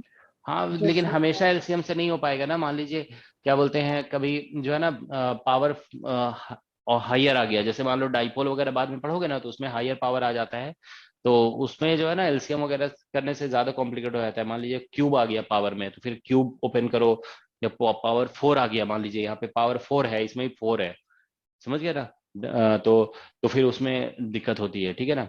या मान लीजिए ऐसे कई टर्म आ गए, ठीक है, नेट एग्जाम में एक क्वेश्चन पूछा गया था, देखो हम बता रहे हैं, नेट एग्जाम में ऐसा एक क्वेश्चन आया था कि एक चार्ज ऐसे माइनस है, एक चार्ज प्लस है, फिर यहाँ पे एक माइनस चार्ज है, एक प्लस चार्ज है, ठीक है ना, ऐसा। और बीच में यहाँ पे जो है ना, बीच में कोई चार्ज रख दिया, मतलब ऐसा था यहाँ पे प्लस था और ये माइनस था, ये माइनस, ठीक है ना, और बीच में एक चार्ज रखा गया, बोला गया इसको इधर डिस्प्लेस किया तो ये ऑसिलेट करने लगा, ठीक है ना, एसएचएम, ये नेट का क्वेश्चन है, देखो नेट का। तो देखो इसमें बोला गया कि एसएचएम करने लगा, ये बीच में रख के डिस्प्लेस करने से। तो देखो आप क्या होगा कि एसएचएम कर रहा है, तो इसका डायनामिक्स डिस्कस करने के लिए जो है ना आपको फोर्स ऑन दिस चार्ज निकालना होगा, बिकॉज ऑफ 4 चार्जेस, यहाँ पे प्लस माइनस है, यहाँ पे भी माइनस प्लस है, तो इसके ऊपर 4 चार्जेस है ना, 4 चार्जेस कैल्शियम लोगे ना तो कॉम्प्लिकेटेड हो जाता है, ठीक है ना। तो इसीलिए बायनोमियल एक्सपेंशन करना ज्यादा बेटर है, ठीक है, तो हम लोग बाइनोमियल एक्सपेंशन प्रेफर करेंगे। ठीक है, तो ये हो गया हमारा एक बेसिक कॉन्सेप्ट। ठीक है ना, अब देखो एक क्वेश्चन हम कराए, एक दूसरा क्वेश्चन करा रहे हैं। ठीक है ना, देखो यहाँ पे क्वेश्चन, ये बेसिक क्वेश्चन है, इंपॉर्टेंट भी है, ये एग्जाम में आ सकता है। ठीक है ना, देखो जैसे ये चार्ज है और ये एक चार्ज है। ठीक है ना, ये क्यू है और ये क्यू है। ठीक है, इनके बीच में सेपरेशन जो है ना 2d दिया हुआ है। ठीक है ना, दिस इज d और this is d, so total separation is 2d। ठीक है, अब हम यहाँ पे इसके परपेंडिकुलर बाइसेक्टर लाइन पे एक चार्ज रख रहे हैं। ठीक है, यहाँ पे, ठीक है, इसका डिस्टेंस यहाँ से यहाँ तक मान लो ऐसे x लिख दिया गया। ठीक है, so question is calculate force. ठीक है, एफ क्यू, एक समझ गया ना, एफ क्यू मतलब फोर्स ऑन क्यू। ठीक है, और question is for what x F q is maximum. ठीक है, एक्स का क्या वैल्यू होगा so that F q is max. दो क्वेश्चन है, पहले एफ क्यू निकालना है, फिर एक्स का वैल्यू बताना है कि एक्स का क्या वैल्यू होगा so that force is maximum. ठीक है, तो अब देखो इस क्वेश्चन को बताने के लिए पहले हम एक कॉन्सेप्ट आपको थोड़ा क्विकली बता देते हैं। ठीक है ना, देखो यहाँ पे हम लोग जानते हैं कि दो वेक्टर अगर जैसे ऐसे हैं, ठीक है ना, मान लीजिए एक वेक्टर है ए और एक वेक्टर है बी। ठीक है ना, तो इनके बीच में एंगल थीटा है, तो इसका रिजल्टेंट आप कितना लिखते हो, what is the resultant? a square plus b square। हाँ, a square plus b square और प्लस 2ab cos थीटा, ये लिखते हैं ना। ठीक है, दैट्स द रिजल्टेंट। ओके, तो देखिए क्या होगा कि अगर इसमें a और b इक्वल हो गया, a और b इक्वल, तो रिजल्टेंट निकालोगे ना, तो ये आएगा, आप देखो पुट करके देख लो, ये आ जाएगा 2a और sin theta cos theta by 2। अब चेक करके देख लो। ठीक है ना, a और b इक्वल पुट करके देखो तो 2a cos थीटा बाई 2 आ जाएगा रिजल्टेंट। ठीक है, तो इसमें जानते हो देखो क्या है सिचुएशन। अब हम इसका सॉल्यूशन कराते हैं आपको, देखो क्विकली हो जाएगा सॉल्यूशन। ठीक है, देखिए यहाँ पे एक चार्ज है और एक चार्ज यहाँ पे है, Q और Q। ठीक है ना, और ये परपेंडिकुलर बाइसेक्टर है। ठीक है ना, यहाँ से यहाँ तक का डिस्टेंस x है, यहाँ पे एक चार्ज स्मॉल q है। ठीक है ना, तो देखो क्या होगा कि इसके ऊपर एक फोर्स इधर से ऐसे लगेगा इधर, और इधर से ऐसे एक फोर्स लगेगा इधर। ठीक है ना, ये x है, ये d है, ये d है। ठीक है ना, दिस इज d, तो ये जो डिस्टेंस है ना, this is x square plus d square under root, this distance is also x square plus d square under root, ये ऐसा है। ठीक है ना, अब आप बताइए इस फोर्स का वैल्यू कितना होगा, what is the value of this force? तो फोर्स ऐसे लिखे ना, के क्यू इंटू कैपिटल क्यू और डिवाइड बाय डिस्टेंस स्क्वायर, तो ऐसे ही होता है ना, के Q1 इंटू Q2 और इनके बीच में डिस्टेंस स्क्वायर, तो ये हो जाएगा x square plus d square. ठीक है ना, तो यहां से भी यही आ जाएगा के क्यू इंटू क्यू और divide bye x square plus d square, तो ये अंडर सॉरी रूट खत्म हो जाएगा क्योंकि डिस्टेंस स्क्वायर करोगे ना। तो ये दोनों फोर्सेस देखो, ये फोर्स और ये फोर्स इक्वल है। ठीक है ना, तो हमें इसका रिजल्टेंट निकालना है, तो हम इनके बीच में एंगल मान लो थीटा लिख देते हैं, तो ये हाफ एंगल थीटा बाई 2 हो जाएगा, मतलब ये थीटा बाई 2 हो जाएगा। तो इसमें जो नेट फोर्स ऑन क्यू निकलेगा ना, वो इन दोनों फोर्सेस का रिजल्टेंट निकलेगा, और दोनों इक्वल फोर्स है, दोनों के बीच में एंगल थीटा है, तो according to this formula this will be equal to 2a cos, ठीक है ना, sorry 2a cos theta by 2 वाले से, तो 2 इंटू के क्यू इंटू कैपिटल क्यू और divide by distance square x square plus a, मतलब वेक्टर था ना वहां पे, यहाँ पे भी ये फोर्स का मैग्नीट्यूड है, वेक्टर है ये। ठीक है ना, और cos थीटा बाई 2 ऐसे लिख देंगे। इसको आप ऐसे भी इमेजिन कर सकते हो कि जैसे मान लीजिए पूरा एंगल थीटा है, तो हाफ एंगल थीटा बाई 2 हो गया। तो हम लोग जानते हैं कि दो इक्वल वेक्टर है ना, तो उसका रिजल्टेंट जो होता है वो बाइसेक्टर के लॉन्ग होता है, ऐसे it is along the bisector, तो रिजल्टेंट इधर बाइसेक्टर के लॉन्ग होगा। तो आप ऐसे भी कह सकते हो कि हमने ये एंगल थीटा बाई 2 होगा, तो इसको इधर रिजॉल्व कर दिया तो cos थीटा बाई 2 आ गया, इसको इधर रिजॉल्व कर दिया cos थीटा बाई 2 और साइन कंपोनेंट कैंसिल हो गया। आप ऐसे भी इंटरप्रीट कर सकते हो, तो इंटरप्रीट करने का कई तरीका है। ठीक है ना, तो अब यहाँ से cos थीटा बाई 2 का वैल्यू लिखोगे ये इस फिगर से, तो cos थीटा बाई 2 लिखोगे ना, तो b by h x by this आ जाएगा। तो इसका आंसर हो जाएगा देखो 2k क्यू कैपिटल क्यू और फिर एक cos थीटा बाई 2 से x आ गया और divided by x square plus d square power 3 by 2 हो जाएगा, क्योंकि इससे एक cos थीटा जब लिखोगे ना b बाई एच में, तो एक रूट आएगा 1 बाई 2। ठीक है ना, और यहाँ पे 1 है, तो ये बेसिकली फोर्स ऑन क्यू हो गया। ठीक है, तो आप देख सकते हैं कि force on q is function of x. तो अब हम लिखना चाहते हैं देखो F q for F q to be maximum. अब जानते हो जब भी किसी फंक्शन के मैक्सिमम या मिनिमम कंडीशन लगाते हैं तो हम ऐसे उसका फर्स्ट डेरिवेटिव 0 कर देते हैं, तो F q d F q by d x is equal to 0 करना पड़ेगा at some x equal to x naught. Some x का कुछ पर्टिकुलर वैल्यू पे हम इसे 0 कर रहे हैं, ठीक है ना। So when you make it 0, ठीक है, तो इसे जब 0 करेंगे ना तो आप इसको डिफरेंशिएट करके देख लो, ठीक है, आपका आंसर आएगा x0 इक्वल टू, ठीक है, d/√2। आप इसको कॉपी मत कर लोगे, ठीक है ना, इसको डिफरेंशिएट करके देखिए, डिफरेंस यहाँ पुट करो, 0 पुट करो और x की जगह x0 पुट कर दोगे, तो मतलब x का वैल्यू जब d/√2 होगा then force is maximum. Okay, मतलब इस फोर्स को अगर आप प्लॉट करते हैं ना, देखिए if you plot this force, देखिए ये x है और वर्सेस f है, ठीक है ना, this is x versus f। So if you plot this force, ठीक है ना, इस फोर्स को अगर आप प्लॉट करते हैं तो ये कुछ ऐसा आएगा, देखिए इसका graph, x equal to 0 put करने पे आप देख रहे हो, x इक्वल टू 0 पुट करने पे फोर्स 0 आ जाएगा, फिर x अगर इन्फिनिटी पुट करोगे ना तो ये देखिए ओवरऑल x इन्फिनिटी को टेंड कर रहा होगा ना, तो ये वाला d टर्म को हम नेग्लेक्ट कर देंगे, ठीक है ना। तो इसमें क्या होगा कि x टेंड्स टू इन्फिनिटी में d को नेग्लेक्ट करोगे, 2 कैंसिल हो जाएगा, तो x क्यूब हो जाएगा यहाँ पे और उससे x कैंसिल होगा। तो इसमें ध्यान रखोगे, इसमें देखो अगर हम इसमें x टेंड्स टू 0 लेते हैं ना, देखो एक मिनट इधर लिख देते हैं यहाँ पे, ठीक है ना, अगर हम x टेंड्स टू 0 का केस लेते हैं, x टेंड्स टू 0 तो मतलब बहुत छोटा नंबर है, ठीक है ना, तो ये वाला x को इस d के कंपैरिजन में नेग्लेक्ट कर दोगे, इस x को नेग्लेक्ट कर दें तो यहाँ पे d बचेगा, ठीक है ना। तो इसका आंसर आएगा फोर्स ऑन q जो है ना, देखो इस तरह से बनेगा, force on q is equal to 2kq into capital Q और इंटू x अपॉन, और यहाँ पे d क्यूब आ जाएगा, ठीक है ना। और x टेंड्स टू अगर हम लोग इंफिनिटी लेते हैं then x is large actually, so you will neglect d, ठीक है, तो इसमें d नेग्लेक्ट कर दोगे तो यहां से आ जाएगा fq is equal to 2kq into capital Q, ठीक है, और just a minute, so when x is large you will neglect d, okay, so when you neglect d you will get x cube here and x will cancel out, so you will get here x square, okay, yes, what is the problem?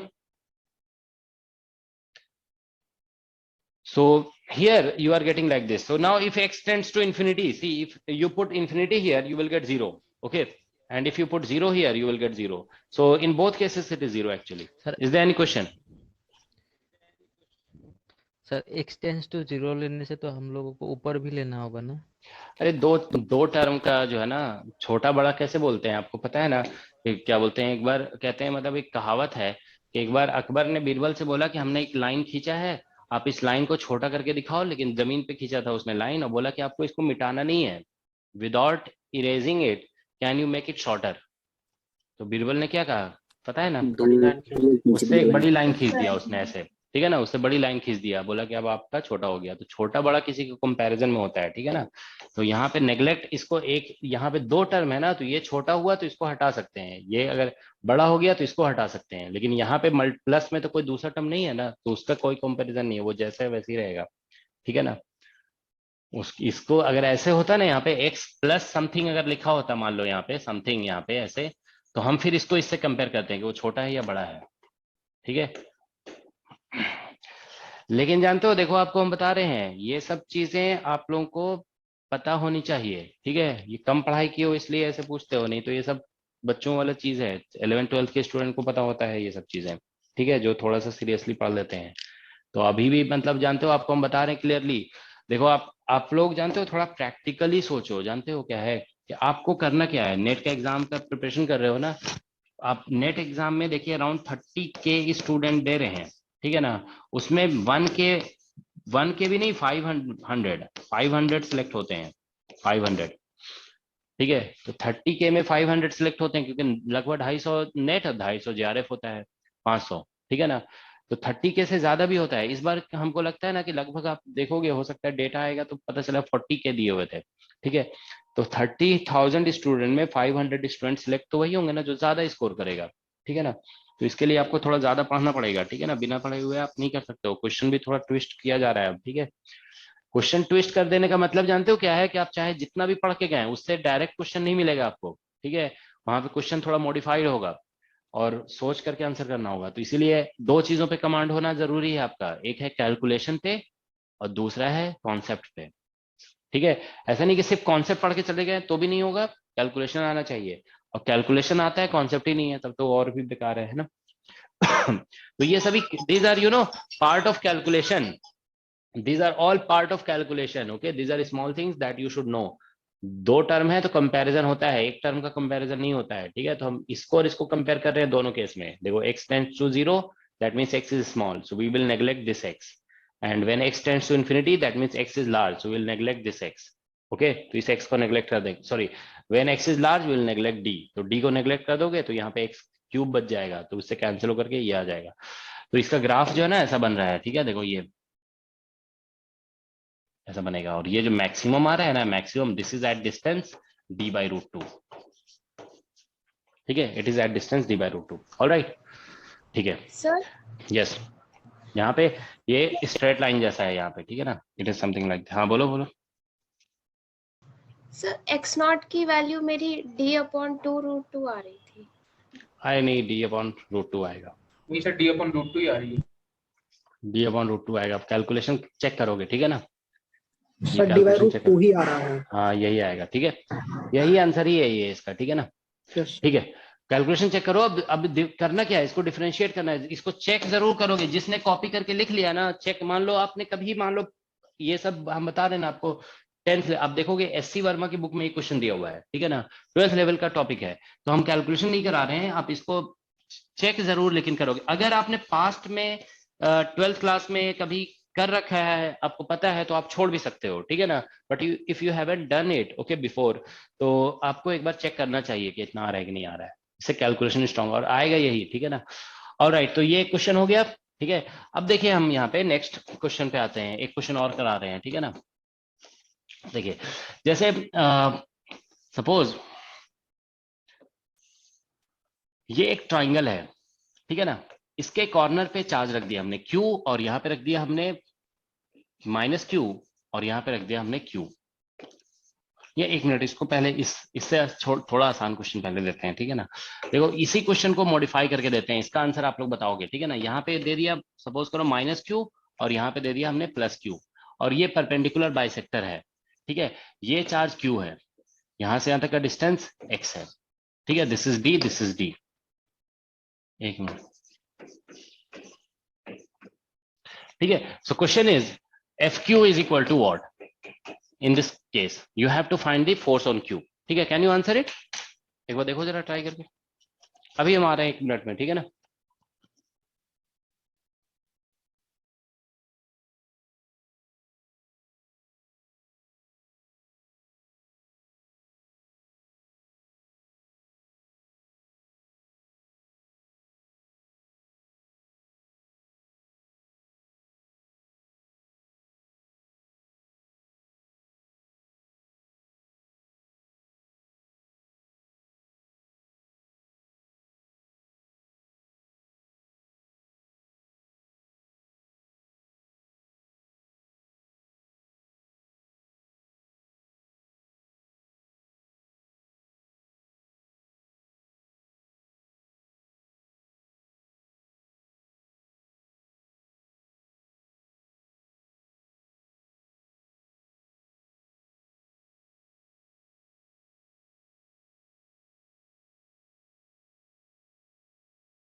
Sir same आ रहा है, hello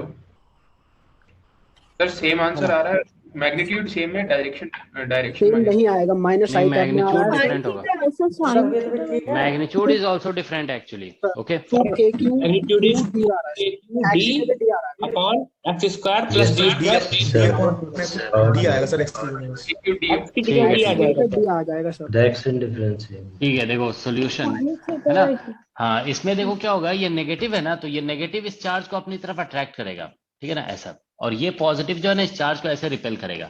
मतलब ऐसा होगा ना, ये positive इस charge से repel होगा, दूर भागेगा इस तरह से, और ये नजदीक की तरफ पुल होगा, ये पुल होगा, और ये जो है ना इधर से रिपेल हो जाएगा, ठीक है ना, पुश हो जाएगा। तो ये है, तो इधर ये फोर्स ये इधर है और इधर है, तो इसका रिजल्टेंट इधर हो जाएगा, ये एफ क्यू का डायरेक्शन हो जाएगा। तो पहले इसका वैल्यू लिखोगे ना, तो ये के Q, Q into capital Q, हम बोले नेगेटिव साइन यूज नहीं करना है, सिर्फ मैग्नीट्यूड लिखना है, ठीक है ना। तो ये और डिस्टेंस स्क्वायर करोगे तो ये x square plus d square हो जाएगा, ठीक है ना। और यहाँ पे भी ऐसे ही आ जाएगा, के q capital Q upon distance square में d square plus x square हो जाएगा, ठीक है ना। तो अब हम लोग यहाँ पे, ठीक है, देखिए ये अगर टोटल एंगल को हम थीटा बोल देते हैं, this complete angle is theta, तो ये थीटा बाई 2 हो जाएगा और ये भी थीटा बाई 2 हो जाएगा, ठीक है। तो अब ये थीटा बाई 2 हो गया, तो आधा एंगल, तो ये ऑल्टरनेट एंगल ये भी थीटा बाई 2 हो जाएगा, ठीक है ना, दिस इज थीटा बाई 2, ठीक है। तो बस यही है, ठीक है ना। तो यहाँ पे फोर्स हम निकालेंगे एफ क्यू, तो फिर से दोनों के बीच में, दोनों वेक्टर के बीच में एंगल थीटा है, ठीक है। तो इसका आंसर आ जाएगा 2a, ऐसा था ना 2a cos थीटा बाई 2, तो 2k Q capital Q upon distance square D square plus x square, ठीक है। और here you get cos theta by 2, तो cos थीटा बाई 2 यहाँ से लिखोगे ना इस फिगर से, तो ये b बाई एच होगा, क्योंकि ये एंगल देखो जैसे थीटा बाई 2 होगा ना आधा एंगल, तो ये ऑल्टरनेट एंगल ये भी थीटा बाई 2, ये वाला एंगल थीटा बाई 2 यहाँ पे नहीं हो रहा, उसमें ये वाला एंगल हो रहा था, ठीक है ना। तो बस यहाँ से हमारा आंसर आ जाएगा 2k क्यू और into capital Q cos theta by 2 का वैल्यू लिखोगे तो d अपॉन और रूट अंडर, सॉरी यहाँ पे पावर हो जाएगा D square plus x square, power 3/2 होगा। So that is F Q, और इसमें डायरेक्शन इसका ऑब्वियसली यही आ रहा है, दैट इज द डायरेक्शन, ठीक है ना। तो ये डायरेक्शन हो गया, ठीक है। तो ये फोर्स हो गया, ठीक है। तो ये देखिए, ये थर्ड क्वेश्चन था, this is again A basic question, ठीक है ना। तो इस तरह के बेसिक क्वेश्चन अब एग्जाम में जानते हो, इसी तरह के कुछ बेसिक क्वेश्चन कभी कभी आ जाते हैं, ठीक है। ओके, इसका ग्राफ अगर आप बनाओगे ना सर, अगर वेक्टर को इसमें रिजॉल्व करेंगे तो साइन वाला टर्म नहीं आएगा इसमें एफ क्यू में। अरे तुम लोग देखो, तुम लोग बिल्कुल पढ़ाई नहीं किए हो, हमको लगता है 11th-12th क्लास में, ठीक है ना। तो अभी भी थोड़ा कैंसिल हो जाएगा सर, ध्यान से पढ़ो, ठीक है, ध्यान से देखो, ठीक है। ये सब क्वेश्चन जो है ना 11th-12th में जो है ना सीखा हुआ होना चाहिए था। अब देखो यहाँ पे हम आपको सीखने का तरीका होता है ना, ऐसे कॉन्सेप्ट तो बहुत सारे होते हैं, ठीक है ना। अब मान लीजिए अगर ऐसे बात करें, देखो हम आपको तरीका बता रहे हैं पढ़ने का, कॉन्सेप्ट बहुत सारे होते हैं, सब कॉन्सेप्ट एक ही बार सोचोगे क्या। देखो आपको हम बता रहे हैं, अब एग्जाम जैसे बहुत सारे होते हैं, नेट का भी एग्जाम है, गेट का भी है, IAS का भी, सिविल सर्विसेज का भी है, ठीक है ना, IIT JEE का भी है, ठीक है ना। अब मान लीजिए IIT JEE छोड़ दो, अब सिविल सर्विसेज है, ठीक है ना, अब LLB का भी एग्जाम है, इतने सारे एग्जाम है। अब क्या सारे एग्जाम देते हो एक ही बार में? हाँ, अब अभी सिविल का भी बोलोगे हम एग्जाम देंगे, नेट का भी देंगे, तो क्या होगा, सारा मेसअप हो जाएगा ना। तो वैसा ही देखो फिजिक्स में भी है, आप ध्यान रखो यहाँ पे, जब आप पढ़ रहे हो ना तो एक बार में एक ही कॉन्सेप्ट अप्लाई किया करो, ठीक है ना। आप मान लो 3-4 कॉन्सेप्ट जानते हो, तो 3-4 कॉन्सेप्ट एक ही साथ तो नहीं अप्लाई करोगे ना, 3-4 कॉन्सेप्ट एक साथ अप्लाई करोगे तो सारा मेसअप हो जाएगा। अभी हम आपको क्या बताए थे, देखो यहाँ पे इस क्वेश्चन में पढ़ने का तरीका यही होता है कि आप फोकस करके पढ़ाई करें, ऐसा नहीं कि जो जानते हैं सब अप्लाई करने लगे, ठीक है, ऐसा नहीं होना चाहिए। अभी आपको थोड़ी देर पहले बताया कि दो वेक्टर A और B है, उनके बीच में एंगल थीटा है यहाँ पे, तो रिजल्टेंट कितना निकल रहा है, इस फॉर्मूले से निकाले ना रिजल्टेंट, इससे निकाले हम लोग, तो रिजल्टेंट कितना निकला ये, तो हम डायरेक्ट इस फॉर्मूले को अप्लाई कर रहे हैं ना यहाँ पे रिजल्टेंट का।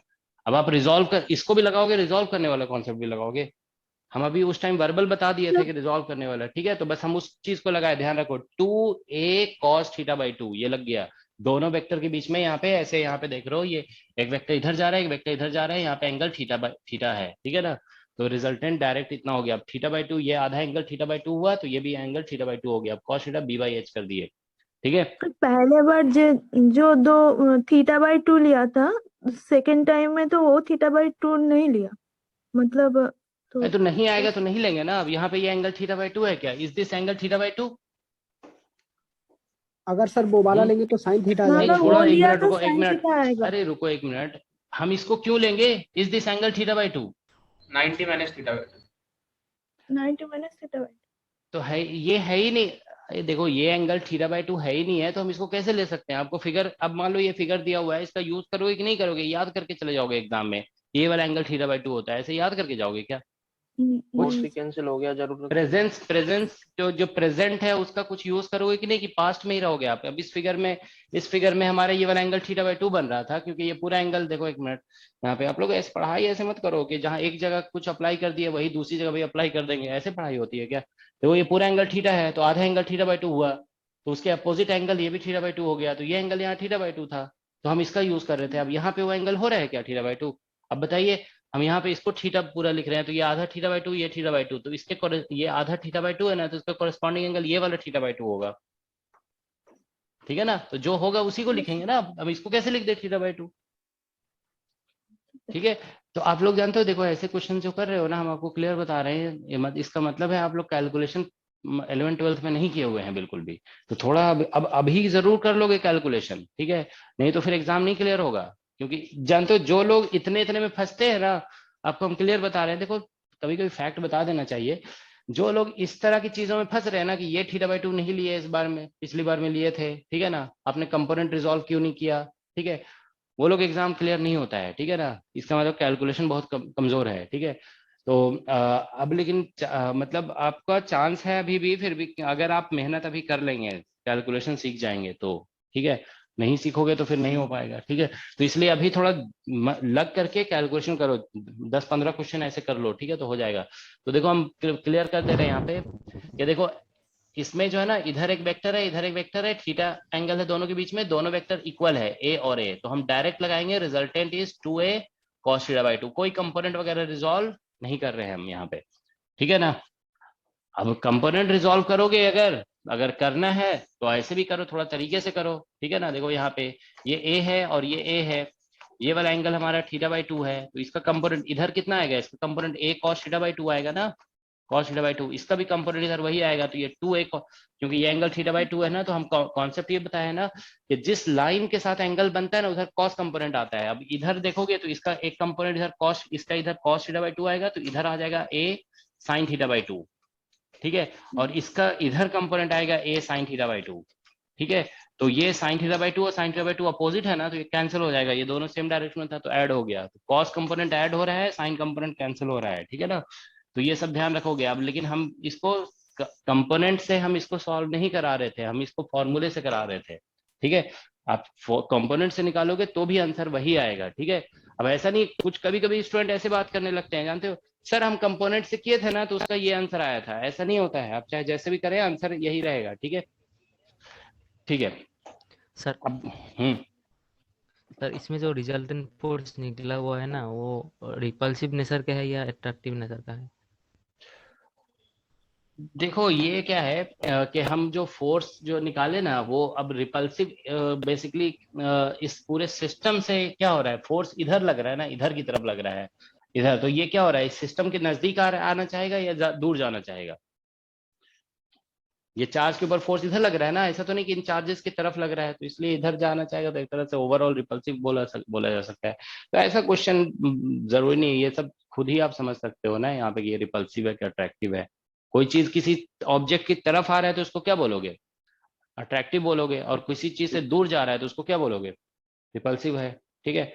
तो ऐसा बोलना जरूरी नहीं है कि ये अट्रैक्टिव है रिपल्सिव है, इसका डायरेक्शन पूछा जाता है एग्जाम में, ठीक है ना? इसका डायरेक्शन अगर पूछेंगे ना, देखो डायरेक्शन, तो इसमें हम ऐसे लिख देंगे इसको इस सिस्टम में टूवर्ड्स लेफ्ट बोल सकते हो, या अगर इसको एक्स डायरेक्शन बोलते हो अगर आप, ठीक है ना, तो इसको बोल सकते हैं -i में है, ये -i में है, या फिर और इसको बोल सकते हैं और टूवर्ड्स लेफ्ट बोल सकते हैं, ठीक है ना, टूवर्ड्स लेफ्ट, ठीक है?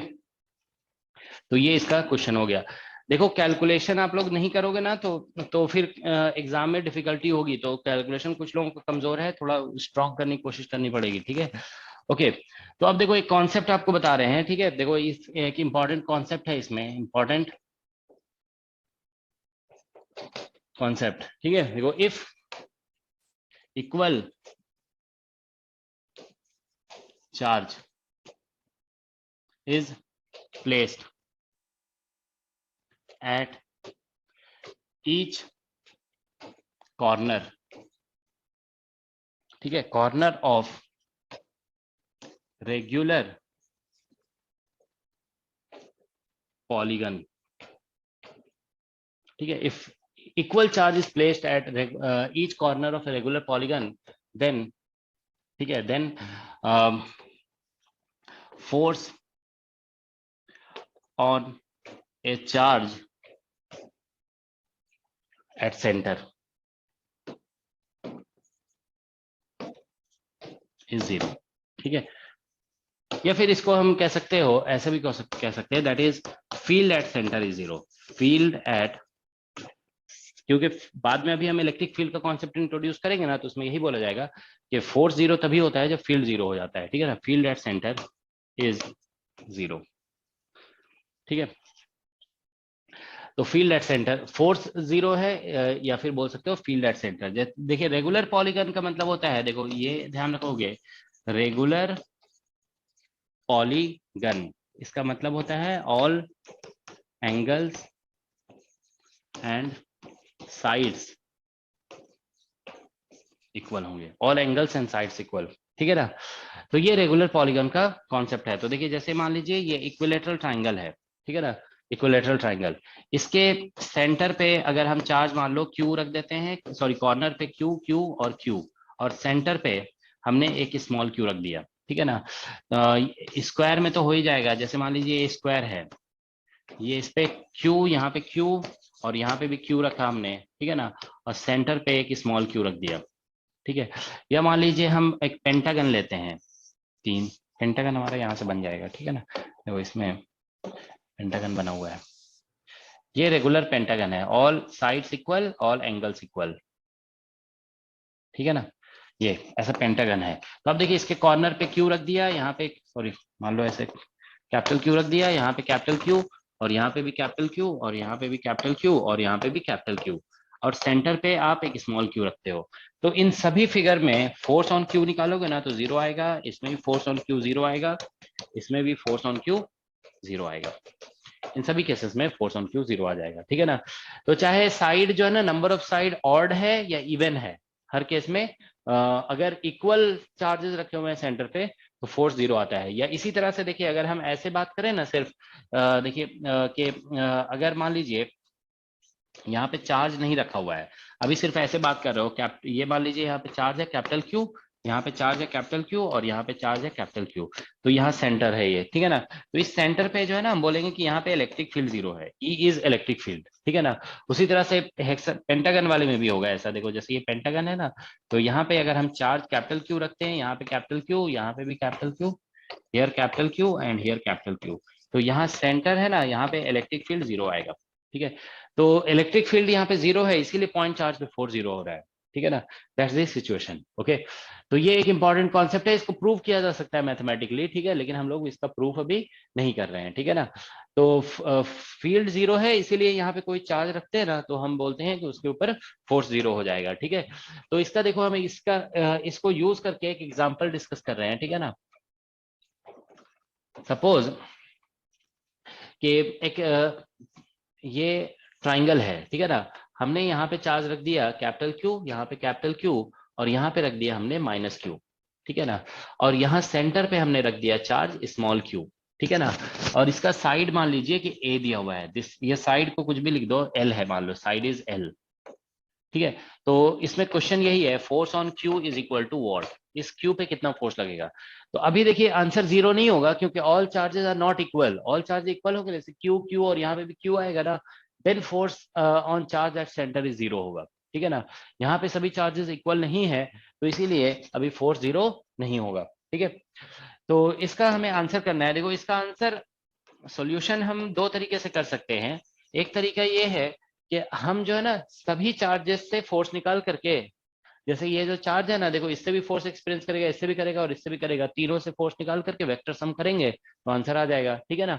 लेकिन इसका शॉर्ट तरीका ये होता है, देखो व्हाट यू डू इज कि इसका फिगर आप फिर से बनाइए, देखिए यहाँ पे ऐसे ये ट्राइंगल है, ठीक है ना, हमने यहाँ पे चार्ज रखा, देखिए ये एक चार्ज यहाँ पे Q है, यहाँ पे चार्ज कैपिटल Q है और यहाँ पे चार्ज जो है ना 2 हम डॉट बना रहे हैं, देखो 2 डॉट, जो 2 डॉट दिख रहा है ना सभी को, तो 2 डॉट हमने बनाए, ठीक है ना। एक डॉट को हम बोलेंगे कि ये कैपिटल माइनस Q है, ठीक है ना, सॉरी एक डॉट को आप बोल दो कि ये Q है, ठीक है ना, दूसरे डॉट को लिख दो -2Q, ठीक है। तो टोटल चार्ज देखो यहाँ पे Q भी रख दिया आपने और -2Q भी रख दिया, तो टोटल चार्ज यहाँ पे इस कॉर्नर पे कितना हो गया, what is the total charge, -2, this is equal है ना। अब देखो यहाँ पे इसके अकॉर्डिंग जब Q 3 रखे होते हैं तो सेंटर पे जो चार्ज है उस पे फोर्स 0 होता है, तो यहाँ पे जो चार्ज होगा ना, तो हम इसको इक्विवेलेंटली कह सकते हैं कि ये Q मिलकर के तो 0 देगा, तो बचेगा सिर्फ -2Q का। तो ऐसे आप फिगर बना सकते हो इसमें, ठीक है ना, it will be something like this, there is charge Q और यहाँ पे सिर्फ आप -2Q को कंसिडर करोगे और ये डिस्टेंस, ठीक है ना, ये डिस्टेंस मान लो R है, तो फोर्स ऑन Q जो होगा ना वो बेसिकली ऐसे लिख दोगे K, क्योंकि ये Q सभी का 0 आ गया आंसर, ओके, तो बच्चा सिर्फ -2Q, तो K Q और इंटू 2Q, मैग्नीट्यूड में हम बताया ना कि माइनस साइन नहीं लिखते हैं, so we don't write minus sign, और डिवाइड बाय डिस्टेंस स्क्वायर, ठीक है ना, बस यही इसका आंसर है। अब डिस्टेंस का वैल्यू बताइए कितना है, what is the value of this distance, अगर साइड इसका L दिया हुआ है, इस क्वेश्चन में देखो L दिया हुआ है ना, ये डिस्टेंस बताइए कितना होगा,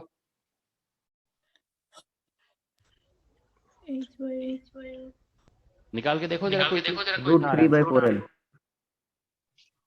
देखो बिना कैलकुलेशन किए हुए मत बोला करो, ठीक है ना, इतना किसी को याद नहीं रहता है, ठीक है ना, आप लोग एग्जाम में ऐसे करके आ जाओगे ना तो गलती हो जाएगी, ठीक है, कैलकुलेशन करने की आदत डालिए, ठीक है।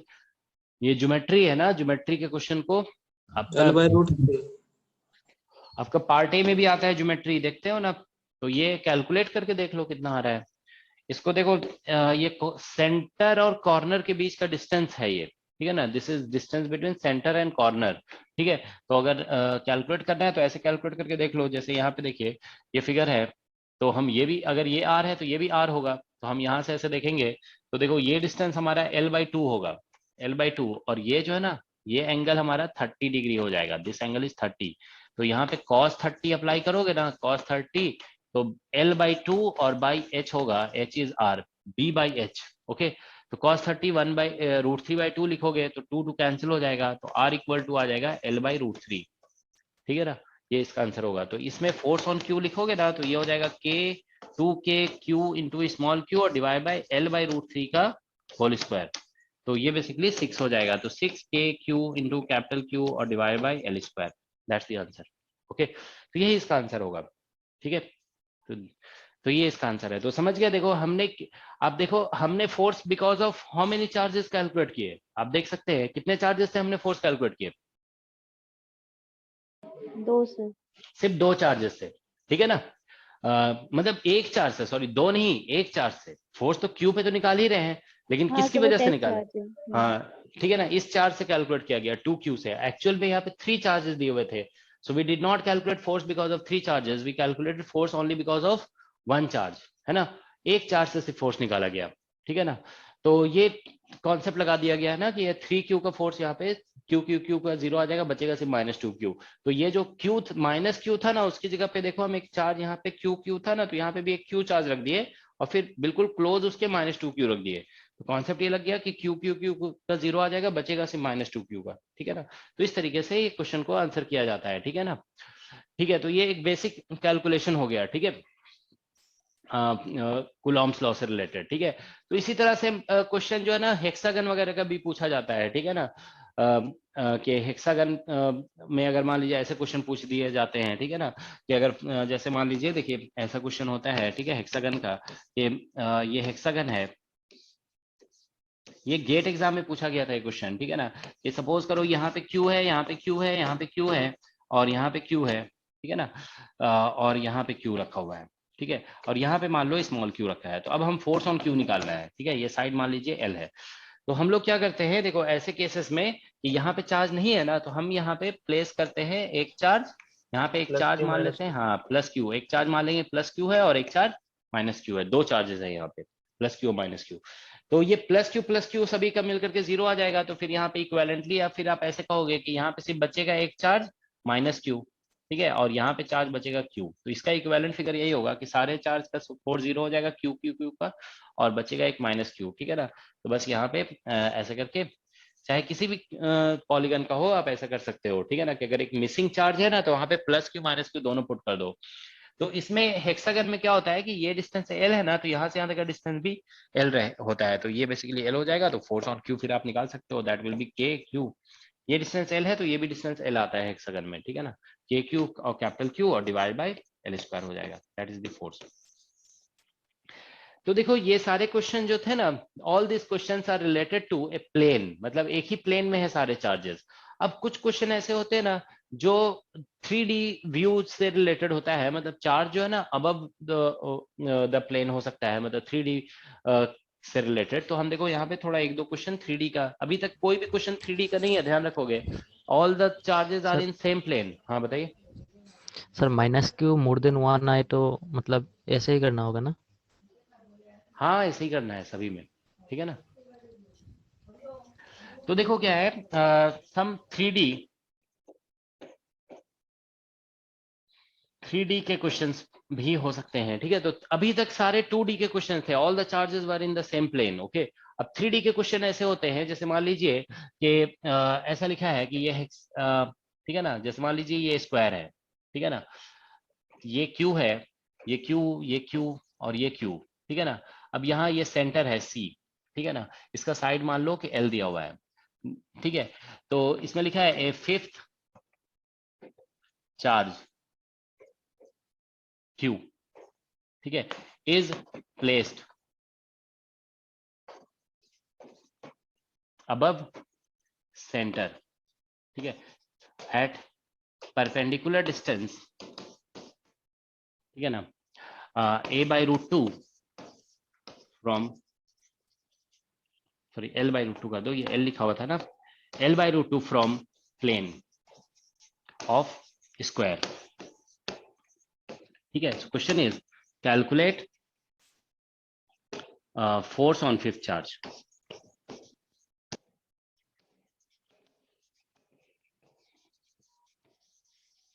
ठीक है, तो फोर्स ऑन फिफ्थ चार्ज आपको निकालना है, ठीक है, दैट्स द कॉन्सेप्ट। तो ये जान दो 3D का क्वेश्चन है, इसमें फिगर आप नहीं बना पाएंगे, ठीक है, क्योंकि देखिए 4 चार्जेस तो दिख रहे हैं, फिफ्थ चार्ज सेंटर के ऊपर यहाँ पे ऐसे यहाँ से ऊपर रखा गया है, ठीक है। So this is somewhat this, मतलब ये एक ऐसा क्वेश्चन है जहां पे आपका थोड़ा अपना इमेजिनेशन कुछ थिंकिंग लगेगी, ठीक है ना। तो ऐसे क्वेश्चन में जानते हो मतलब एक तरीका है कि हम डायरेक्ट मतलब कुछ इंट्यूशन से सॉल्व कर दे इस क्वेश्चन को, लेकिन इसको ऐसे क्वेश्चन को आप वेक्टर से भी सॉल्व कर सकते हो, जहां पे अगर आपको नहीं समझ में आ रहा है ना फिगर कैसे बनेगा, तो वेक्टर लगा देने से बहुत इजीली आ जाता है आंसर, ठीक है ना। तो देखो हम इसका सोल्यूशन पहले बता देते हैं बिना वेक्टर का, ठीक है ना, फिर बाद में वेक्टर से बता देंगे, ठीक है। वेक्टर नहीं भी अप्लाई कर सकते हो, इसको बिना वेक्टर के भी बनाया जा सकता है, ठीक है ना।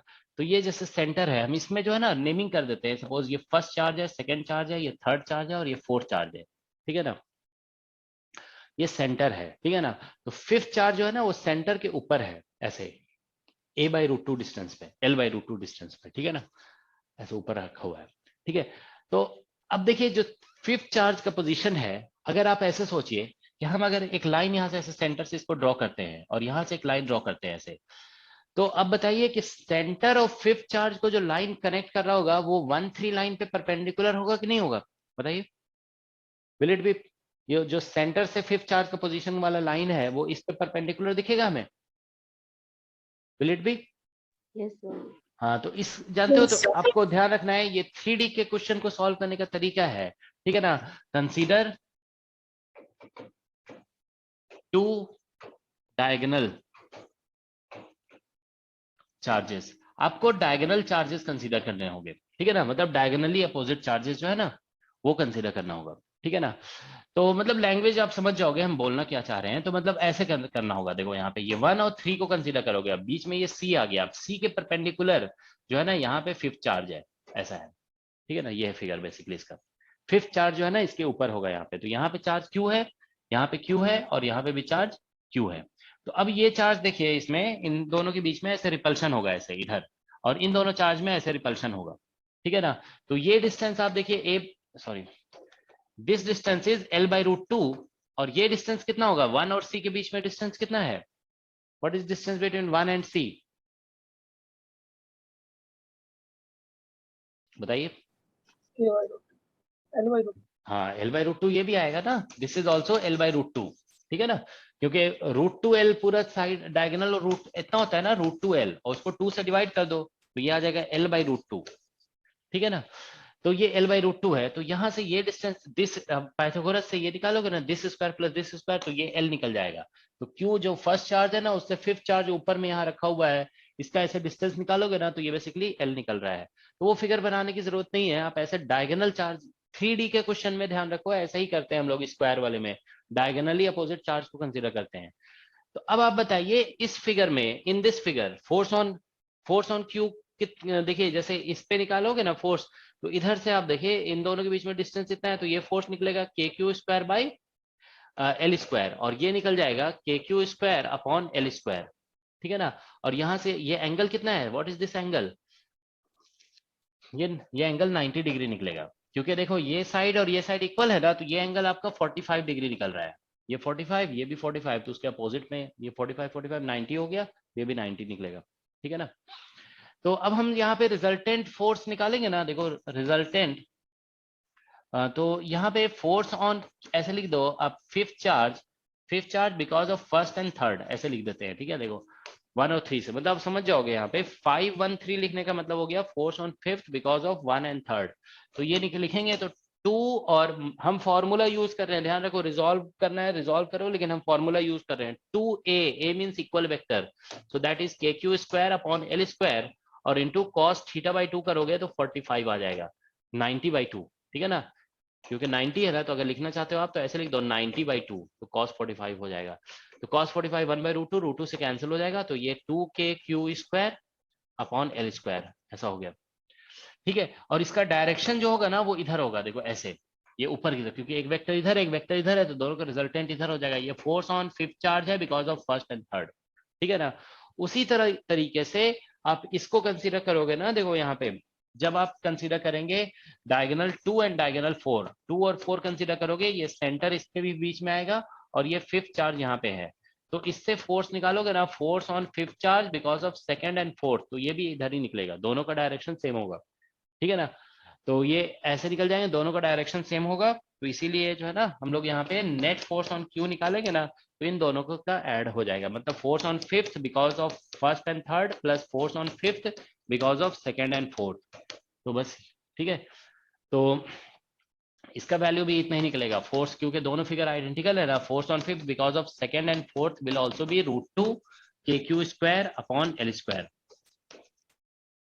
ठीक है। So that's what we get. So therefore, what you get here is, ठीक है, what you get here is actually you just sum the two, तो 2√2 और KQ² अपॉन L², और K हमेशा ध्यान रखोगे, K जो हम लिख रहे हैं ना, that is 1/4 pi epsilon naught in all question, K is 1/4 pi epsilon naught, okay। तो यही इसका आंसर हो गया। तो ये 3D के क्वेश्चंस को हम लोग इस तरीके से सॉल्व कर देते हैं, ठीक है ना, this is how we solve questions of 3 dimension, ठीक है ना। ठीक है, तो ज्यादा बेटर है कि ऐसे ही सॉल्व करो क्वेश्चन को, ठीक है ना, क्योंकि अगर आप वेक्टर में जाएंगे ना तो उसमें थोड़ा टाइम ज्यादा लग जाता है, ठीक है, इससे ज्यादा जल्दी होता है, क्योंकि हम कैलकुलेशन तो एक ही किए ना, इसको तो डायरेक्ट लिख दिए और जस्ट ऐड कर दिया गया दोनों को, ठीक है। सर इन केस ऑफ अगर सेम चार्ज के लिए ही ना ये सब कुछ, अगर एक डिफरेंट में थोड़ा कॉम्प्लिकेटेड हो जाएगा, क्वेश्चन एग्जाम में इतना कॉम्प्लिकेटेड भी नहीं आता है। अब देखो एक क्वेश्चन हम दे रहे हैं यहाँ पे, जैसे यहाँ पे इसको आप करके देखोगे, ये 2 क्वेश्चन दे रहे हैं, ठीक है ना, यहाँ पे चार्ज Q है, ये Q है, और इसमें, ठीक है, यहाँ पे 1 मिनट, इसमें चार्ज -Q दे दो, और इसमें -Q, और इसमें +Q, ठीक है ना। तो ये मान लो फर्स्ट चार्ज है, सॉरी ऐसे कर दो, फर्स्ट सेकंड थर्ड फोर्थ, ठीक है ना। तो फिर से यही है कि ये सेंटर है, ठीक है, और ए charge A fifth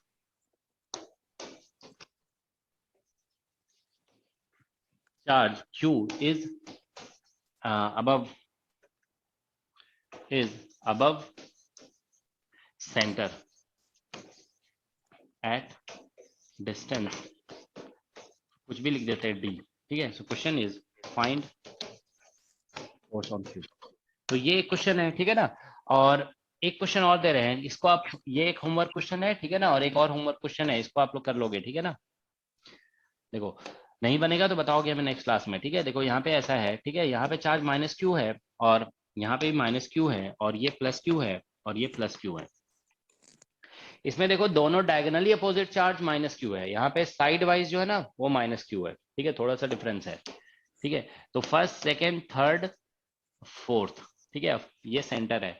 so again question यही है, कैलकुलेट फिफ्थ, ऐसे लिखते हैं, fifth charge is at distance, ठीक है, ये साइड L है, ठीक है ना, at distance L/√2 above centre, ठीक है, सेंटर से L/√2 पे है फिफ्थ चार्ज। फिफ्थ चार्ज मान लो हम बोलते हैं फिफ्थ चार्ज को let's say capital Q। So question is F capital Q is equal to what, ठीक है ना, ये, ठीक है, F capital Q is equal to what, ठीक है, ये बेसिकली क्वेश्चन है।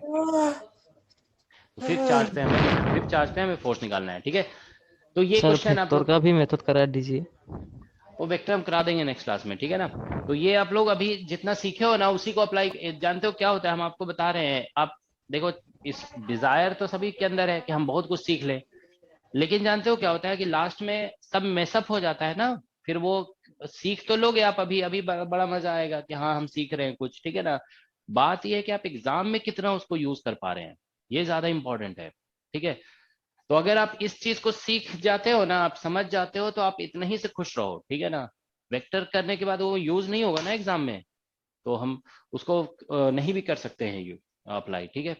हम एक कोई छोटा कोई क्वेश्चन करा देंगे हम वेक्टर से भी, ठीक है। जैसे 3 क्वेश्चन है ना ये, तो अब ऐसा नहीं कि हम तीनों क्वेश्चन को वेक्टर से कराएं, ऐसा जरूरी नहीं है, हम 3 में से किसी एक क्वेश्चन को वेक्टर से करा देंगे, ठीक है ना। लेकिन पहले आपको इसी मेथड से करना है, ये जो मेथड बताया है, क्योंकि ये ज्यादा बेटर है, ठीक है, इससे जल्दी होता है क्वेश्चन। लास्ट वाला क्वेश्चन लिखो ये इसमें डिस्टेंस d लिखा हुआ है, ठीक है ना।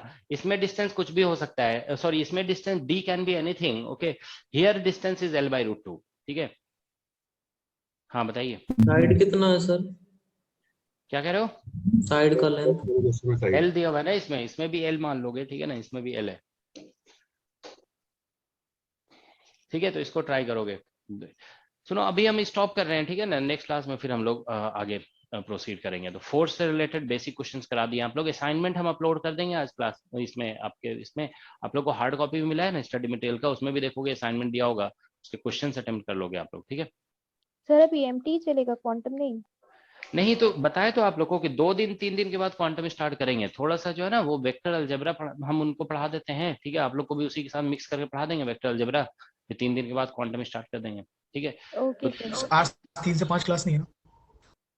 नहीं आज 3 से 5 नहीं है, 5:30 से होगी आज क्लास, ठीक है, ठीक है सर ठीक है एक्सक्यूज मी सर। हाँ बताइए सर एक मैकेनिक्स का क्वेश्चन पूछ लो क्या क्वेश्चन? नहीं आज थोड़ा कल पूछ लोगे, ठीक है ना, आज थोड़ा कुछ काम है इसीलिए थोड़ा जल्दी स्टॉप कर रहे हैं, ठीक है जी सर। ठीक है ओके।